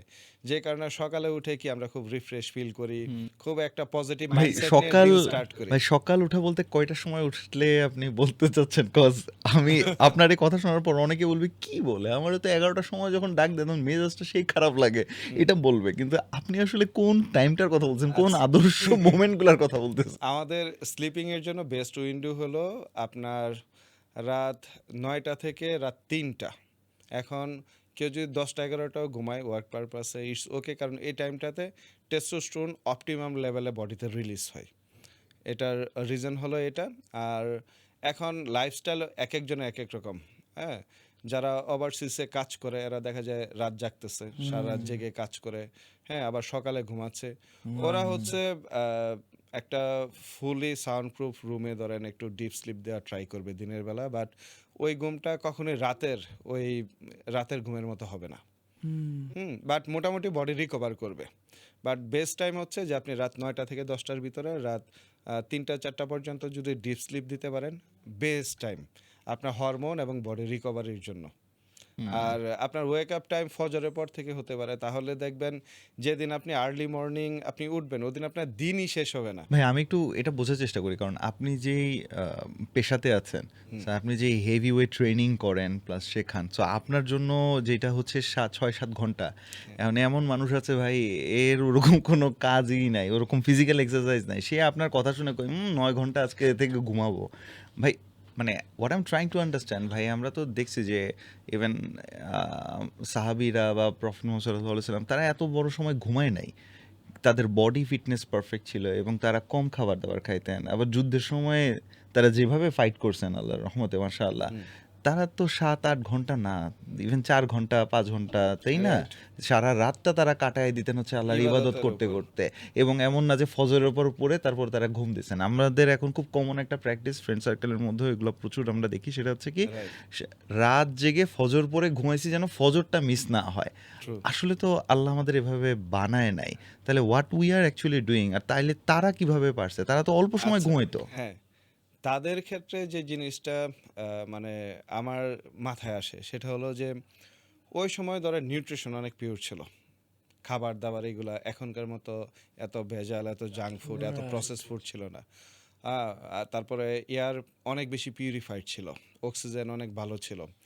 আর থার্ড জিনিস যে জিনিসটা আমি আপনার ফিল করি এটা হচ্ছে যেমন কিছু হাদিস আমরা ঘাটাঘাটি করলে পাই কি যে রাসূলুল্লাহ সাল্লাল্লাহু আলাইহি সাল্লাম হচ্ছে এশার নামাজের পরে আপনার কথা বলা পছন্দ করতেন না, মানে ঘুমের সময় ইয়ে করতেন। তো রাইট নাও যদি আমরা এশার ওয়াক্ত আমরা ফোকাস করি তাহলে কি 8টা 8:30টার ভিতরে জামাত শেষ। আপনি যদি 8:30 9টার ভিতরে শুন তাহলে সেই তো হলো, আপনি তাহাজ্জুদ পড়ার জন্য আপনি সময় পাচ্ছেন কয়টা, রাত 2টা 2:30 3টা আপনি 2টা জেগে 2টা উঠে গেলেন। গেলে আপনি যদি প্রায় এখন 5-6 ঘন্টা। হ্যাঁ 2টা 2:30 যদি সজাগ হন 2 থেকে 3 ঘন্টা আপনি তাহাজ্জুদ পড়ার টাইম পাচ্ছেন তো ভাই। আর এর মধ্যে আপনার 5 to 6 আওয়ার্সের স্লিপ হয়ে যাচ্ছে। মাশাআল্লাহ। তো ওইটা ওদের সময় ছিল। এক্সাক্ট টাইম ডিউরেশন তো পাওয়া যায় না, বাট আইডিয়া করা যায় ওইটাও 5 to 6 7 আওয়ার্সের উইন্ডোই ছিল। হ্যাঁ, মানে এরকম না কিন্তু কারণ আসলে কখন ঘুমাচ্ছি দ্যাটস ইম্পর্টেন্ট, এবং নট অনলি দ্যাট, আপনি যে ন্যাপের কথা বলছিলেন ভাই, সেটাও যদি একটু সুন্নাহ লাইফ থেকে দেখি যে কি সুন্দর, ঈশার পরে তিনি আর কথা বলতে পছন্দ করতেন না, আর ঈশার পরে আমাদের শুরু হয় বিজনেস ডিসকাশন, হ্যাঁ, রাতে meeting একটা গুলা। ফোন দিও, এই করবো সেই করবো, রাতে আড্ডা, আবার meeting। মুভি নাইট হবে, এই হবে সেই হবে, ইদানিং তো হচ্ছে ইভেন আমরা দেখতেছি Netflix, popcorn, গুলশানের দিকে নাকি ব্যাংককের মতো এখন নাইট লাইফ শুরু হয়ে গেছে, ওখানে ফুড থেকে শুরু করে রাস্তার পাশে সেই রকম লাইফ শুরু হচ্ছে। যাই হোক, সব ভয়ঙ্কর দিকে যাচ্ছি। এখন ওইটা শেষে যখন তাহাজ্জুদ পড়তেছেন, স্বাভাবিক ওই যে আবারও হ্যাঁ, সোর হয়ে যাচ্ছে, তাই না? রাইট। যেই ফজরের আজানটা দিচ্ছে ওরকম সময়ে, বা সরি ফজরের সময়টা হয়ে যাচ্ছে, ওই সময় সুন্নাটা পড়ে, সুন্নাটা খুব দ্রুত পড়ে তারপর একটা ন্যাপ নিতেন। রাইট। তারপর হযরত বিলাল রাদিয়াল্লাহু তাআলা আনহু এসে অথবা আজান দিচ্ছেন অথবা ডাক দিয়ে বলতেছেন যে এখন জামাতের সময়, তার মানে তিনি একটা ন্যাপ দিয়ে নিচ্ছেন সুন্নতের পরে ফরজ পর্যন্ত, Right. তারপর আবার দুপুরের বেলা আরেকটা ন্যাপ দিচ্ছেন, তার মানে Right. আমাদের এইরকম এখানে দারুণ দেখেন স্ট্রং হয় কত বডি। কত কিছু, মানে ওই যে আপনি বললেন না যে কি আমাদের মানে একদিক থেকে মনে হচ্ছে কি সিভিলাইজেশনে আমরা অনেক আগায় যাইতেছি, আবার মনে হয় যে কোথায় জানি পিছায় যাইতেছি। মানে যখন যখন আপনি যদি ইমাজিন করেন, Dhaka is one of the most মানে পলিউটেড, রাইট? মানে সব দিক থেকে পলিউটেড, নয়েজ পলিউশন দেখেন জঘন্য, এয়ার পলিউশন জঘন্য, right?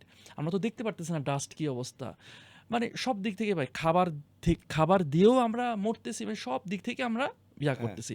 On top of that, think about it, আমরা ফোনের স্ক্রিনে অ্যাডিক্টেড, ইনক্লুডিং মাইসেলফ, আমি আমার নিজেরই বলি আমরা জাঙ্ক ফুডে অ্যাডিক্টেড। মানে আসলে কি আমরা প্রগ্রেস করতেছি ভাই? আমাদের তো ওই জন্য মনে করে বলে না যে সময় বরকত নাই, কাজে বরকত নাই, কিছুই নাই। এই ওয়ার্ডটা ভাই একদমই ট্রু। প্রথম যে জিনিসটা হচ্ছে ভাইয়ার সাজ্জাদ ভাইয়ের কথাটা আমি বলি, সেটা হচ্ছে এই যে রাত জাগা ব্যাপারটা হচ্ছে কি, যেমন রাতে যদি আমরা আলো জ্বালিয়ে রাখি এটা কিন্তু লাইট পলিউশন, নয়েজ পলিউশনের মতো, ঠিক আছে? তো ব্যাপারটা এরকম হচ্ছে আমরা নেচারে এগেনস্টে যাচ্ছি। আমরা যে হিউম্যান বডি যেটা আমাদের অনেক রেস্ট্রিক্টেড, ধরেন আপনি চোখে কি 25 সেন্টিমিটারের বেশি এর ভিতরে আসলে আমরা ক্লোজে ব্লাড আসলে দেখি, ঘোলা লাগবে। আর দেখি না। আর কানে শুনতে গেলে আমরা 20 হার্টজ থেকে 20,000 হার্টজ, এর Exactly. নিচেও শুনি না, এর উপরেও উপরে শুনি না। আমরা শুনি না। যখন আমরা চোখে দেখি তখন অনলি 3টা কালার দেখি, হ্যাঁ, তো সেই green RGB blue, যেটা, হ্যাঁ, হ্যাঁ, RGB তো অনলি 3টা কালার আমরা চোখে দেখি। আমাদের কত রেস্ট্রিকশন, আমরা রাতে দেখি না। তো আমরা কিন্তু নেচারের সাথে ফুললি একটা কম্প্যাক্ট একটা সিচুয়েশন আছি, যেখানে বডি টেম্পারেচার আপনার 1 ডিগ্রি বেড়ে গেলে জ্বর আসতেছে, হ্যাঁ রাইট? তো এরকম একটা রেস্ট্রিক্টেড উইন্ডোর মধ্যে আমরা নেচারকে অ্যাভয়েড করে আমাদের মতো যদি লাইফ লিড করতে চাই, খুব আর্লি আমাদেরকে ধরেন স্ট্রাগল করা লাগবে। সেম জিনিসটা আসতেছে কোথায়, যেমন খাবারের ক্ষেত্রে। খাবার এখন একেবারেই হেলদি না। যদি আপনি খেয়াল করেন যে ভেজিটেবল এবং ফ্রুটস এগুলো সবই হচ্ছে কি ফার্মিং। আগে হতো কি, বন্যা হতো, পলি পড়তো, ন্যাচারালি ওইখানে গ্রো করতো। কিছু খাবার আপনার ব্যাকটেরিয়া জার্মস এগুলো ধরে পচায় ফেলতো, আর কিছু খাবার হচ্ছে ফ্রেশ পেতাম, ওগুলো আমরা খেতাম, নিউট্রিশন ছিল ফুল। তো এখনকার যত স্টাডিজ আছে দেখা যায় যে খাবারের ভলিউম ঠিক আছে, ক্যালোরি ঠিক আছে, কিন্তু নিউট্রিশন ভ্যালু আগের থেকে এখন 50% কম। তো একদম। এটা গেল ফ্রুটস অ্যান্ড ভেজিটেবল। আপনি যদি প্রোটিন সোর্স খেয়াল করেন, chicken, beef, mutton, what ever যেটাই হোক, এখানে হচ্ছে কি আপনার হাইলি অ্যান্টিবায়োটিক, গ্রোথ হরমোন এগুলো ইউজ করা হচ্ছে। যেগুলো আমাদের সেফটি ডোজ থাকে ওগুলা অ্যাভয়েড করে হায়ার ডোজেস ইউজ করা হচ্ছে, যাতে আর্লি এরা গ্রো করে। তো এগুলাই আবার আমরা খাচ্ছি। আমরা যেমন বাংলাদেশের মানুষের, আমি লাস্ট একটা নিউজে দেখেছিলাম যে 36 অ্যান্টিবায়োটিকের রেসিস্ট্যান্ট ক্রিয়েট হয়ে আছে।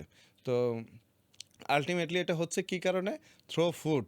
আপনি জীবনে কোনোদিন অ্যান্টিবায়োটিকের একটা ডোজও নেন নাই, বাট আপনার বডিতে রেসিস্ট্যান্ট হয়ে আছে এই যে খাবার থেকে যেটা ওই যে ঢুকতেছে ওটার ছোট জন্য। ছোট চিকেন গুলাকে অ্যান্টিবায়োটিক রাইট, দিচ্ছে, রাইট। তারপর শাকসবজি ওগুলাই। সবকিছুর মধ্যে হ্যাঁ, হরমোন দিয়ে ভরে ফেলতেছে। ইভেন আরেকটা হেলদিয়ার ফুডের সোর্স ছিল আমাদের, যেগুলা হচ্ছে আপনার সি ফুড। ওইখানেও এখন গেলে দেখা যায় যে মেটাল লেভেল অনেক হাই, হ্যাঁ, মার্কারি লেভেল, ক্রোমিয়াম লেভেল, এগুলা অনেক টক্সিক লেভেল, মানে হাই লেভেল। তো ফুড থেকে ক্লিন নিউট্রিশন নেওয়াটা এখন আমাদের জন্য অনেক ডিফিকাল্ট। ওই জায়গাতে আপনার সবচেয়ে বেটার কাজ করে হচ্ছে সাপ্লিমেন্টেশন। ওইটা যদি আমরা খেয়াল করি তাহলে সাপ্লিমেন্টস হচ্ছে আপনার সুপার ফুড। কীভাবে? ধরেন আপনি একটা অরেঞ্জ খাবেন ভিটামিন সি এর জন্য। এখন আপনি একটা রেস্ট্রিক্টেড ক্যালোরিতে আছেন যে 2000 ক্যালোরি আমার ক্রস করা যাবে না। এখন একটা অরেঞ্জ খেলে আপনার 100 থেকে 150 ক্যালোরি ঢুকে যাচ্ছে বডিতে। আর যখনই আপনি শুধু ভিটামিন সি একটা সাপ্লিমেন্টস নিচ্ছেন, তখন কি উইদাউট এনি ক্যালোরিজ আপনি ক্লিন শুধু Okay, ভিটামিন that's সিটাই why নিতে vitamins- পারতেছেন, এই- রাইট? তো এইখানে হচ্ছে আপনার জন্য নিউট্রিশন মানে সাপ্লিমেন্টেশনটা সুপার ফুড।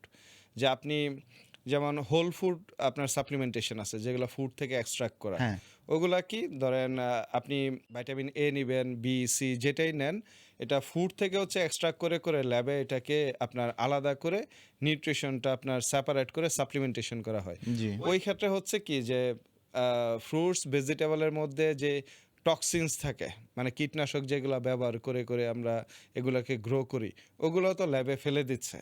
তার মানে কি আমরা যেটা নিচ্ছি একদম ক্লিন পিওর ফর্ম। তো ওইখানে কি ওই দিক থেকে যদি আমরা খেয়াল করি তাহলে সাপ্লিমেন্টস হচ্ছে আপনার ফুড থেকেও সুপার ফুড। কারণ কি আমরা টক্সিসিটিটা বাইপাস করে শুধু ক্লিন নিউট্রিশন নিতে পারি, আবার চাইলে ক্যালোরি ফ্রিও নিউট্রিশন নিতে পারি, রাইট? ভাই, এখন ঘটনা হচ্ছে ওই যে ফাইবারটা তো এটার মধ্যে থাকতেছে না আবার। না, ফাইবারের সাপ্লিমেন্টেশন আছে আপনার যদি ওটা দরকার আলাদাও পড়ে, আছে না? হ্যাঁ ফাইবার, হ্যাঁ সুলভ মানে ইনসলুবল ফাইবার সবই আমাদের পাওয়া যায়। এখন আমাদের ঘটনা হচ্ছে কি ভাই, মানে নিজেদের ওই নেচারটাকে নষ্ট করে দিয়ে এমন একটা জায়গায় চলে গেছি, এখন বাধ্য হইতেছি যে Exactly, বাইরে exactly. থেকে মানে হ্যাঁ, আপনি ক্লিন নিউট্রিশন ফুড থেকে যখন পাচ্ছেন না, তখনই তো আপনার সাপ্লিমেন্টেশনে যাওয়া মানে লাগতেছে। একটা জিনিস যদি খেয়াল করে দেখেন, ধরেন যে ফাস্ট ফুডের যে ব্যাপারটা, এটা তো ধরেন লাস্ট 50 ইয়ার্সে লেটস সে অনেক এটা পপুলারাইজড হয়েছে, তাই না? সো ফার্স্টে ফাস্ট ফুডটা পপুলারাইজড হলো, এখন এই হেলথ এই জিনিসগুলো আছে আমাদের তো শরীরটারে নষ্ট করে ফেলছি, এখন নষ্ট হয়ে গেছে, এখন এটারে কিওর কর, এখন আবার মানে কি একটা মানে কি অবস্থা আসলে বুঝছিস? মানে বুঝছি কি কি মানে loop? কষ্ট থেকে What a- কষ্ট থেকে what a যে loop, capitalism ভাই। মনে করেন কোনো একটা লোক সে হচ্ছে শহরে এসে, অবশ্যই প্রত্যেকের টাকা কামাইতে হবে আনডাউটেডলি, Right. লার্নিং আর আর্নিং করতে হবে, এবারে কোনো কথা নাই। অ্যান্ড লার্নিং আর্নিং এর জন্য এমন কিছু পেশা নিতেছি, এমনভাবে এমন এনভায়রনমেন্টে থাকতেছি আমরা সবাই মিলে ঢাকার ভেতরে, শেষ পর্যন্ত অনেক টাকা কামানোর পর এরপর বলতেছি কি, ওই যে আমি গ্রামে যে দক্ষিণ দিক থেকে একটা বাতাস আসতো, এই বাতাসের জন্য অনেক টাকা খরচ করে শহরের মধ্যে দক্ষিণমুখী একটা ফ্ল্যাট কিনবো, রাইট, গ্রামে কিন্তু পাইতেছিলাম।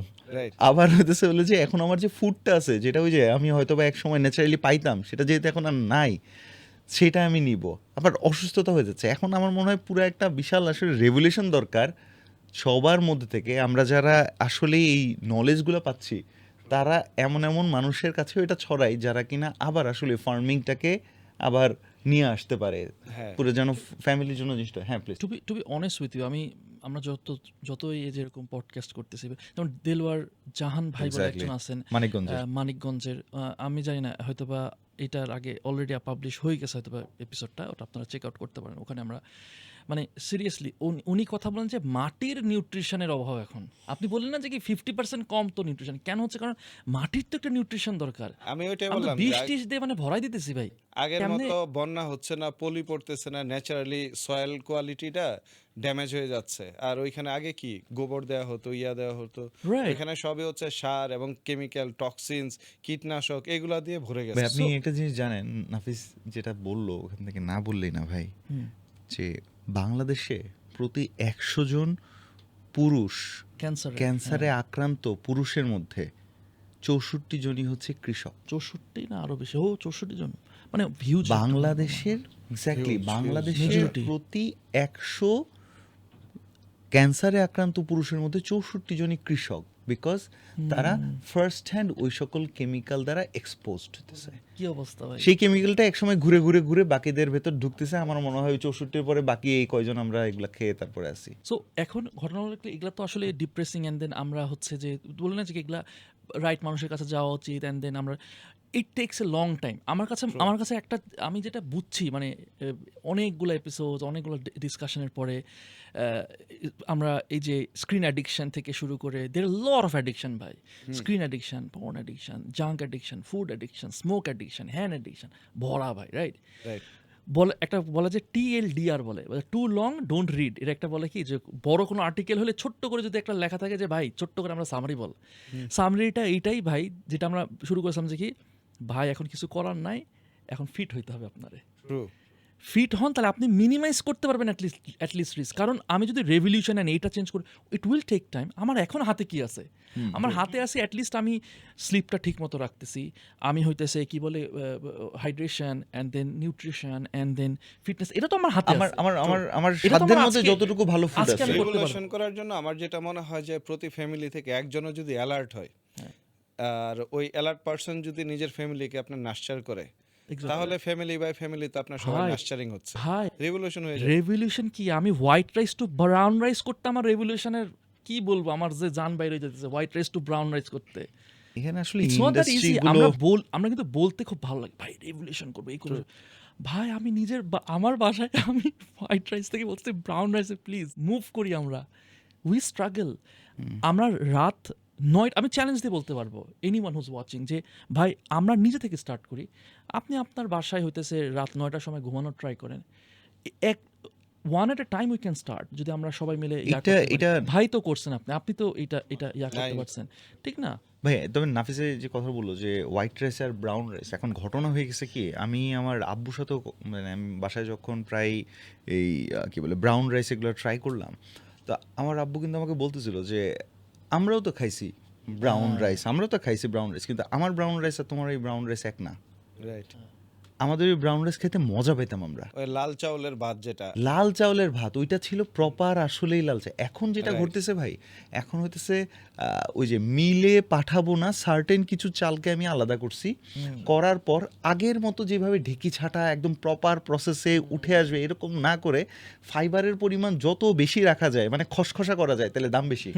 সরি, যে সেটাই। যত বেশি লাল চকচকা খসখসা খাইতে যত বাজে, এটার প্রিমিয়াম প্যাকেজিংয়ের দাম 100-150 টাকা। ওয়্যার অ্যাজ লিটারেলি আমার বাবা সেদিন আমাকে দেখাইলো যে বেশি না, মাত্র 75 নাকি 80 টাকার মধ্যেও আব্বু বললো এই যে এরকম টাইপের ব্রাউন রাইস। মানে আমাদের নলেজ কিন্তু নাই, আমরা একদম টপ একদম ভালো ভালো দোকানগুলোর মধ্যে ঢুকে সবচেয়ে দামি লাল খসখসাটা নিয়ে আসবো, যেটা আমি মুখে দিব, আমার মা বা বলবে থু এটা কি খাস।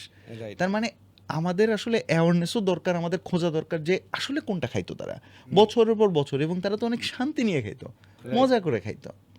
ভাই আমার একটা স্ট্রাগল আছে, আমি একটু শেয়ার করি আপনার Sure, সাথে। sure. সেটা হচ্ছে জিমে গেলে খালি মিউজিক বাজে, ভালোই লাগে না, আমি জিম করতে পারি না ভাই। আমি জিমে যাই না, এই না সেই না, আমার খুবই বিরক্ত লাগে ভাই। কি কি কি কি মানে হোয়াটস অ্যাবাউট মিউজিক, পুরা ওয়ার্ল্ডে কেন সারাক্ষণ মিউজিক বাজতে হবে জিমে, বলেন তো আমারে। আচ্ছা, মিউজিকের ব্যাপারটা হলো আপনি যেটা ইনিশিয়ালি করতে পারেন, এখন তো মিউজিকলেস জিম পাওয়া মুশকিল। হ্যাঁ, আমি সামটাইমস যে জিনিসটা করি, লম্বা সময় যেহেতু আমি ডিউটিও করি জিমে, তো এটা থেকে আপনার বাইরে থাকা অনেক ডিফিকাল্ট। এক হচ্ছে ভালো কোনো নয়েজ নয়েজ ক্যান্সেলিং ক্যান্সেল, হ্যাঁ। এয়ারপড ইউজ করা, যেটা কানে দিয়ে হ্যাঁ, আপনি হ্যাঁ। এটাকে অনেক অলমোস্ট 90% হচ্ছে অ্যাভয়েড করা যায়।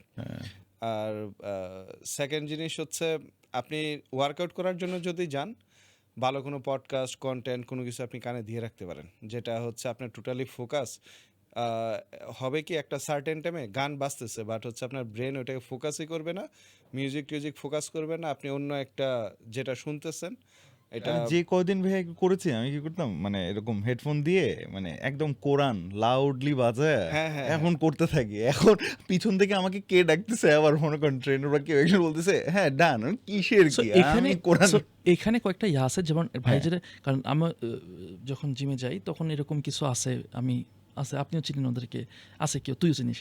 তো কী করে যে নয়েজ ক্যান্সেলিং হেডফোনস বা ইয়ারপডস বা হোয়াট এভার এরকম একটা হতে পারে, আর ওইখানে you can play something, either you can play podcast or হইতেছে কিছু ইয়া আছে, সাউন্ড আছে, এটা হইতেছে তোর white noise, white noise, right, এইগুলা আর কি রিডিউস মানে ওকে অ্যাটলিস্ট ব্রেনকে বুঝায় কি তুমি একটা পজিটিভ এনভায়রনমেন্টে আছো হোয়াইট নয়েজটা দিয়ে। কারণ একবারে যখন নয়েজ আমি জানি না এটা আমার হয় ভাই, অনেকের হয় কিনা, যে আমি যখন একদম নয়েজ রিডিউস একদম আলটিমেট লেভেলটা দিয়ে দিই, আমার কাছে মনে সাফোকেটেড। সাফোকেটেড আগে একটা সার্টেন টাইমে আপনার হেডেকও হয়। হ্যাঁ আমি মানে নিতে পারি না, লম্বা আমার সময় মনে হচ্ছে পরে আমার headache। দম বন্ধ হয়ে আসতেছে।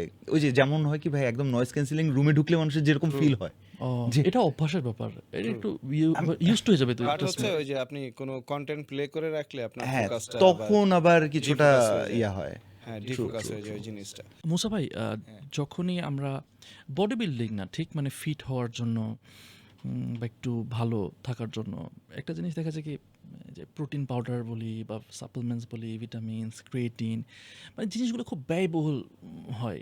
বা আমি যদি ইভেন এই যে চিকেন বা প্রোটিন আমাকে বেশি নিতে হবে, Proper diet টা। মানে প্রপার ডায়েট, এই পুরো ব্যাপারটাই মনে হয় যে খুব ব্যয়বহুল। তো এটা তো সবার পক্ষে সম্ভব না। যেমন আমিও এটা প্রোটিন পাউডার নিয়েছি, আমার কাছে বলছে 15,000 টাকার আমি প্রোটিন পাউডার কিনছি, ঠিক আছে নিচ্ছি, কিন্তু আমার তো একটু খারাপ লাগছে, গায়ে লাগতেছে যে আচ্ছা এটার কি যদি অল্টারনেটিভ কিছু হইলে ভালোই হইতো।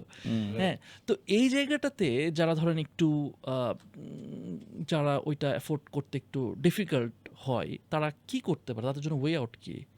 আচ্ছা, সাপ্লিমেন্ট ব্যাপারটা হচ্ছে এটা ফুড রিপ্লেসমেন্ট না। আপনি ফুড দিয়ে যখন আপনার নিউট্রিশন কাভার হবে তখন সাপ্লিমেন্টে যাওয়ার দরকারই নেই। ঠিক আছে। এখন আপনি চিকেন, বিফ, মাটন, ফিশ এগুলা দিয়ে যদি আপনার প্রোটিন রিকোয়ারমেন্টটা ফুলফিল হয়ে যায়, তাহলে আপনি শুধু শুধু কেন এত টাকা আপনি প্রোটিন সাপ্লিমেন্টের উপরে স্পেন্ড করবেন? ওকে। সাপ্লিমেন্ট হচ্ছে ধরেন আপনি আপনার সময়ের মূল্য অনেক, আপনার অনেক বিজি গাই, টাইম কাভার হচ্ছে না, মিল গ্যাপ হয়ে যাচ্ছে, ঠিক আছে, তখন এটা add on extra meal replace করতে পারেন। ঠিক আছে, যেমন 100 গ্রাম আপনার চিকেন ব্রেস্টে আপনি 31 গ্রামের মতো প্রোটিন থাকে। এটা আপনি কুক করা খাবার বসে 5-7 মিনিট আপনি কখন খাবেন, একটা টাইম যাচ্ছে, যাচ্ছে, ওইখানে জাস্ট 1 চামচ আপনি ওয়ে প্রোটিন নিয়ে নিলেন, 24-25 গ্রামের মতো প্রোটিন থাকে, ইনস্ট্যান্ট জাস্ট মিক্স করলেন, খেয়ে নিলেন। অথবা এটা দিয়ে আরও ডিলিশিয়াস মিলও তৈরি করা যায়, বাট এই মিলগুলো হচ্ছে আপনার এক্সপেন্সিভ। ফুড দিয়ে যখন আপনার কাভার হয়ে যাবে, সাপ্লিমেন্টে যাওয়ার কোনো দরকার নেই। আর যদি ফুড দিয়ে আপনি নিউট্রিশন কাভার হচ্ছে না, তখন সাপ্লিমেন্টেশন আপনাকে যেতে হবে। মানে সাপ্লিমেন্ট প্রথম ক্রাইটেরিয়া না, আগে না, হচ্ছে না, আমার না, ফুড না। দিয়ে ফুড, হোল ফুড হচ্ছে আপনার বেস্ট থিং। ওকে। যে মানে খাবার থেকে আমার নিউট্রিশন আসতেছে কিনা ওই গ্যাপটা ফুলফিল করার জন্য সাপ্লিমেন্ট। ভাই আপনার কাছে তো অনেক মানুষই আসে ট্রেনিং এর জন্য বা ফিটনেসের জন্য, খুব কমন কিছু সিনারিও বলেন না যে কোন কোন প্রবলেমস নিয়ে আসে, একটু প্লিজ যদি বলতেন। সবচেয়ে বেশি আপনার ফোকাস করে হচ্ছে আর্লি ওয়েট লুজের জন্য। আর একটা জিনিস থাকে স্পট রিডাকশন। স্পট রিডাকশন এটা কি? স্পট রিডাকশন হচ্ছে যে পার্টিকুলার কোনো বডি পার্ট থেকে শুধু ফ্যাটটা রিডিউস করবে। ওকে। যে আমার ডাবল চিন আছে, আমি শুধু এই চিনটাকে আমি এখান থেকে ফ্যাটটা রিডিউস করবো, আর কোথাও না। অনেকে শুধু আমার স্টাবন এরিয়া থেকে আমি বেলি ফ্যাটটা রিডিউস করব, আর আমার whole body it's okay, I am comfortable. তো এই ক্ষেত্রে যে জিনিসটা হয়, আমরা ফ্যাট রিডাকশনের প্রসেসটাই বুঝি না আর কি। যেমন আমাদের বডিতে মেনলি 7 ধরনের ফ্যাট থাকে। তো এক হচ্ছে আপনার হোয়াইট ফ্যাট। এই হোয়াইট ফ্যাটটা আমাদের অর্গানের উপর থাকে, মানে গরু জবাই করলে অনেক সময় খেয়াল করবেন হার্ট, লিভার, কিডনির উপর একটা ফ্যাটের লেয়ার। সাদা, হ্যাঁ হ্যাঁ হ্যাঁ হ্যাঁ, হ্যাঁ। এটা হোয়াইট ফ্যাট। আর একটা হচ্ছে আপনার ব্রাউন ফ্যাট, এটা আমাদের গার এই পোর্শনটাতে থাকে। আর একটাকে বলে আপনার ব্রাইট ফ্যাট। এই ফ্যাটটা হচ্ছে হোয়াইট এবং ব্রাউন ফ্যাটের মাঝামাঝি কাজ করে, ওকে। ঠিক আছে। আর একটা হচ্ছে আপনার এসেনশিয়াল ফ্যাট, এটা আমাদের বডিতে 3 to 5% থাকে, এটা ব্রেন এবং নার্ভাস সিস্টেমের মধ্যে থাকে। আর একটা হচ্ছে আপনার সাবকিউটিনিয়াস ফ্যাট, এটা আন্ডার স্কিন থাকে, ওকে। চামড়ার নিচে। যাদের এই ফ্যাটের লেয়ারটা কম তারা অল্প ওয়ার্কআউট করলে দেখবেন যে বেঞ্চ রক পপিং টক, করে, হ্যাঁ। রাইট। আর একটা ফ্যাট হচ্ছে আপনার ভিসারাল ফ্যাট, যেটা স্টাবন এরিয়াতে থাকে আমাদের এই Okay. ফ্যাটটা, এটা ভিসারাল। হ্যাঁ ভিসারাল ফ্যাট। আর একটা ফ্যাট হচ্ছে আপনার ইন্টারমাসকুলার ফ্যাট, যেটা মাসলসের ভিতরে থাকে। অনেক সময় বাজার থেকে মাংস নিয়ে আসলে দেখবেন যে মাংসের ভিতরে আশের ফাইবারের ভিতরে আপনার ফ্যাট থাকে। ওই যে ওয়াগু এর মধ্যে তাই না, বিফ যে স্টেক গুলোর মধ্যে দেখা যায় ভেতরে ভেতরে Right, right, ফ্যাট right. গুলো থাকে। হ্যাঁ। Yes. তো এই যে ডিফারেন্ট ডিফারেন্ট আমাদের ফ্যাট গুলো আছে, এক এক জায়গায় এক এক ফ্যাটের ডিপোজিট ডিফারেন্ট রকম। তো এটা কি জেনেটিক্যালি কারো কোনো ফ্যাটের এরিয়া এক এক পোর্শনে বেশি হয় কম হয়, এটা টোটালি জেনেটিক্স, যে কার বডিতে কি ফ্যাটটা কিভাবে ডিপোজিট হবে। Okay. তো এখন যখন আমরা ওয়েট লুজ করতে যাই দেখা যায় কি স্টাবর্ন এরিয়ার যে ফ্যাটটা, ভিসারাল ফ্যাটের লেয়ারটা একদম সবার লাস্টে হচ্ছে আপনার এখান থেকে ফ্যাটটা রিডিউস হয়, আর বাকি যেসব ফ্যাট আছে এগুলো হচ্ছে একটু আর্লি রিডিউস হয় কম্পেয়ার। ওকে, আমি জিম করা শুরু করলাম, আমি চাচ্ছি ভিসারাল ফ্যাট কমুক, এই পেটের Right, আশেপাশে right. চর্বি কমুক, অন্যগুলো কিন্তু আপনি আসবে। বলতেছেন সেইটা 7 নাম্বারে গিয়ে কমবে। হ্যাঁ Oh my একদম লাস্ট স্টেজে এসে এটা আপনার কাট হবে আর কি, অন্য ফ্যাটগুলো খুব আর্লি বার্ন হয়। তো এখন কেউ যদি পার্টিকুলার কোনো স্পটকে ফোকাস করে কমাতে চায় এটা তো তখন পসিবল না, কারণ আপনার বডি ডিসাইড করবে কোন এরিয়ার ফ্যাটটা আগে ডিপোজিট হবে বা রিডিউস হবে, এটা আপনার জেনেটিক্যালি ডিসাইড করা যে কিভাবে কি হবে। ও আচ্ছা, এই তার জন্য মানে এক একজনের বডি শেপও এক এক রকম হয়। আল্লাহ, তাহলে আমি বললাম যে আমার চীনের এখানে এটা করে যে দাড়ির জন্য আমারটা দেখাই যাচ্ছে না কিছু, আমার থাকলে কি না থাকলে কি। যাই হোক, আই আন্ডারস্ট্যান্ড, এটা হয়তো বা অনেক আপুদের জন্য এটা একটা কমন হয়তো বা কোয়েশ্চেন থাকতে পারে, আই আন্ডারস্ট্যান্ড। এখন তার মানে আপনি বলতে চাচ্ছেন যে সারাক্ষণ এরকম এরকম করে এটা কমানোর কোনো সুযোগ নাই, না। ওভারঅল বডি ডিসাইডস যে আসলে বডিতে কিরকম একটা ইভেন অনেকে হচ্ছে আপনার এসে কি করে যে শুধু যে ভাইয়া পেটের ওয়ার্কআউট দেন, যে বেলি ফ্যাটটা কমাবো আমি শুধু পেটটা কমাবো, এটা কিন্তু স্পট রিডাকশন। অ্যাকচুয়ালি আমাদের ক্যালোরি বার্নিং এর প্রসেসটা কি, মাসলস মেনলি ক্যালোরি বার্ন করে। আমরা যখন মুভমেন্ট করি মাসলস ট্রেন আপ করি, মাসলে গ্লাইকোজেন থাকে, গ্লাইকোজেন থেকে গ্লুকোজটা বডি অ্যাজ এ ফুয়েল হচ্ছে আপনার বার্ন করে। তো ওইটা গ্লুকোজ বার্ন করতে করতে রিফুয়েল কি আমাদের স্টোর ফ্যাটটাকে রিফুয়েল হিসাবে বডি রিফুয়েলিং করে ফ্যাটটা বার্ন করে। আমাদের পেটের যে এরিয়াটা, এটা পিছনে আমাদের শুধু স্পাইন আর লাম্বার সেকশন যেটা থাকে এই এরিয়াটা কিন্তু টোটালি ওপেন এরিয়া। Okay. এখানে যে বেলির যে মাসলস, যেটা সিক্স প্যাক বলি, মাসলসটা কিন্তু খুবই পাতলা, মানে এত থিক না, যেটা আমাদের লেগস, ব্যাক, চেস্ট এরকম মাসলস না।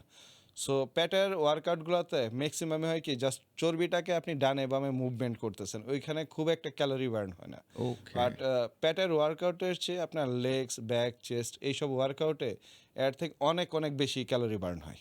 ওকে। সো কেউ যদি স্টাবন এরিয়ার বা পেটের চর্বি কমাতে চায় ওর জন্য হচ্ছে আপনার স্ট্রেন ট্রেনিং করা, অন্য অন্য মাসল গ্রুপ ফোকাস করে ট্রেনিং করা হচ্ছে বেটার। খুব ইন্টারেস্টিং একটা পয়েন্ট শেয়ার করলেন, বিকজ আমি মানে আমি আমার ওয়াইফকে দেখছি, মাশাআল্লাহ, আল্লাহ তাআলা আমাদের 2টা সন্তান দিয়েছেন, তো দুইবারই সিজার হওয়ার কারণে হ্যাঁ মানে ওর কিছু হইলেও ওয়েটটা বাড়ছে, বুঝছেন ভাই। তো বেচারি আমি দেখি যে এটা নিয়ে কষ্ট পায় আসলে। এখন প্রায় হচ্ছে বেলি ফ্যাট কমানোর জন্য কোনো একটা ট্রেনিং সে করতেছে নিজে নিজে, একা একা করতেছে। আমরা একে অপরকে আবার অনেক সময় ইন্সপায়ার করি, জাস্ট 5 মিনিটসের জন্য, কি 5 মিনিটসের জন্য এটা করলেও, যে ওর কাছ থেকে একটু ট্রিক শিখছি আমি, 5 মিনিটসের জন্য করলে আইসক্রিম খাবো আমরা। ওমা এটা আবার কি এই এটা টেকনিক তো এটা শিখাইনি হচ্ছে আমি। ভাই ব্রেনকে একটু ইয়া করতেছে যে স্টিমুলেট করা, যে হ্যাঁ এটা মানে কেমন স্টিমুলেশন, ও না, না, ক্রেভিং আরো বাইরে যাবে হ্যাঁ খাবারের। বুঝছেন, মানে আমি এটা জানি না, এটা দ্যাটস মাই ওয়ে। ট্রেনার কে তুই নিজেই?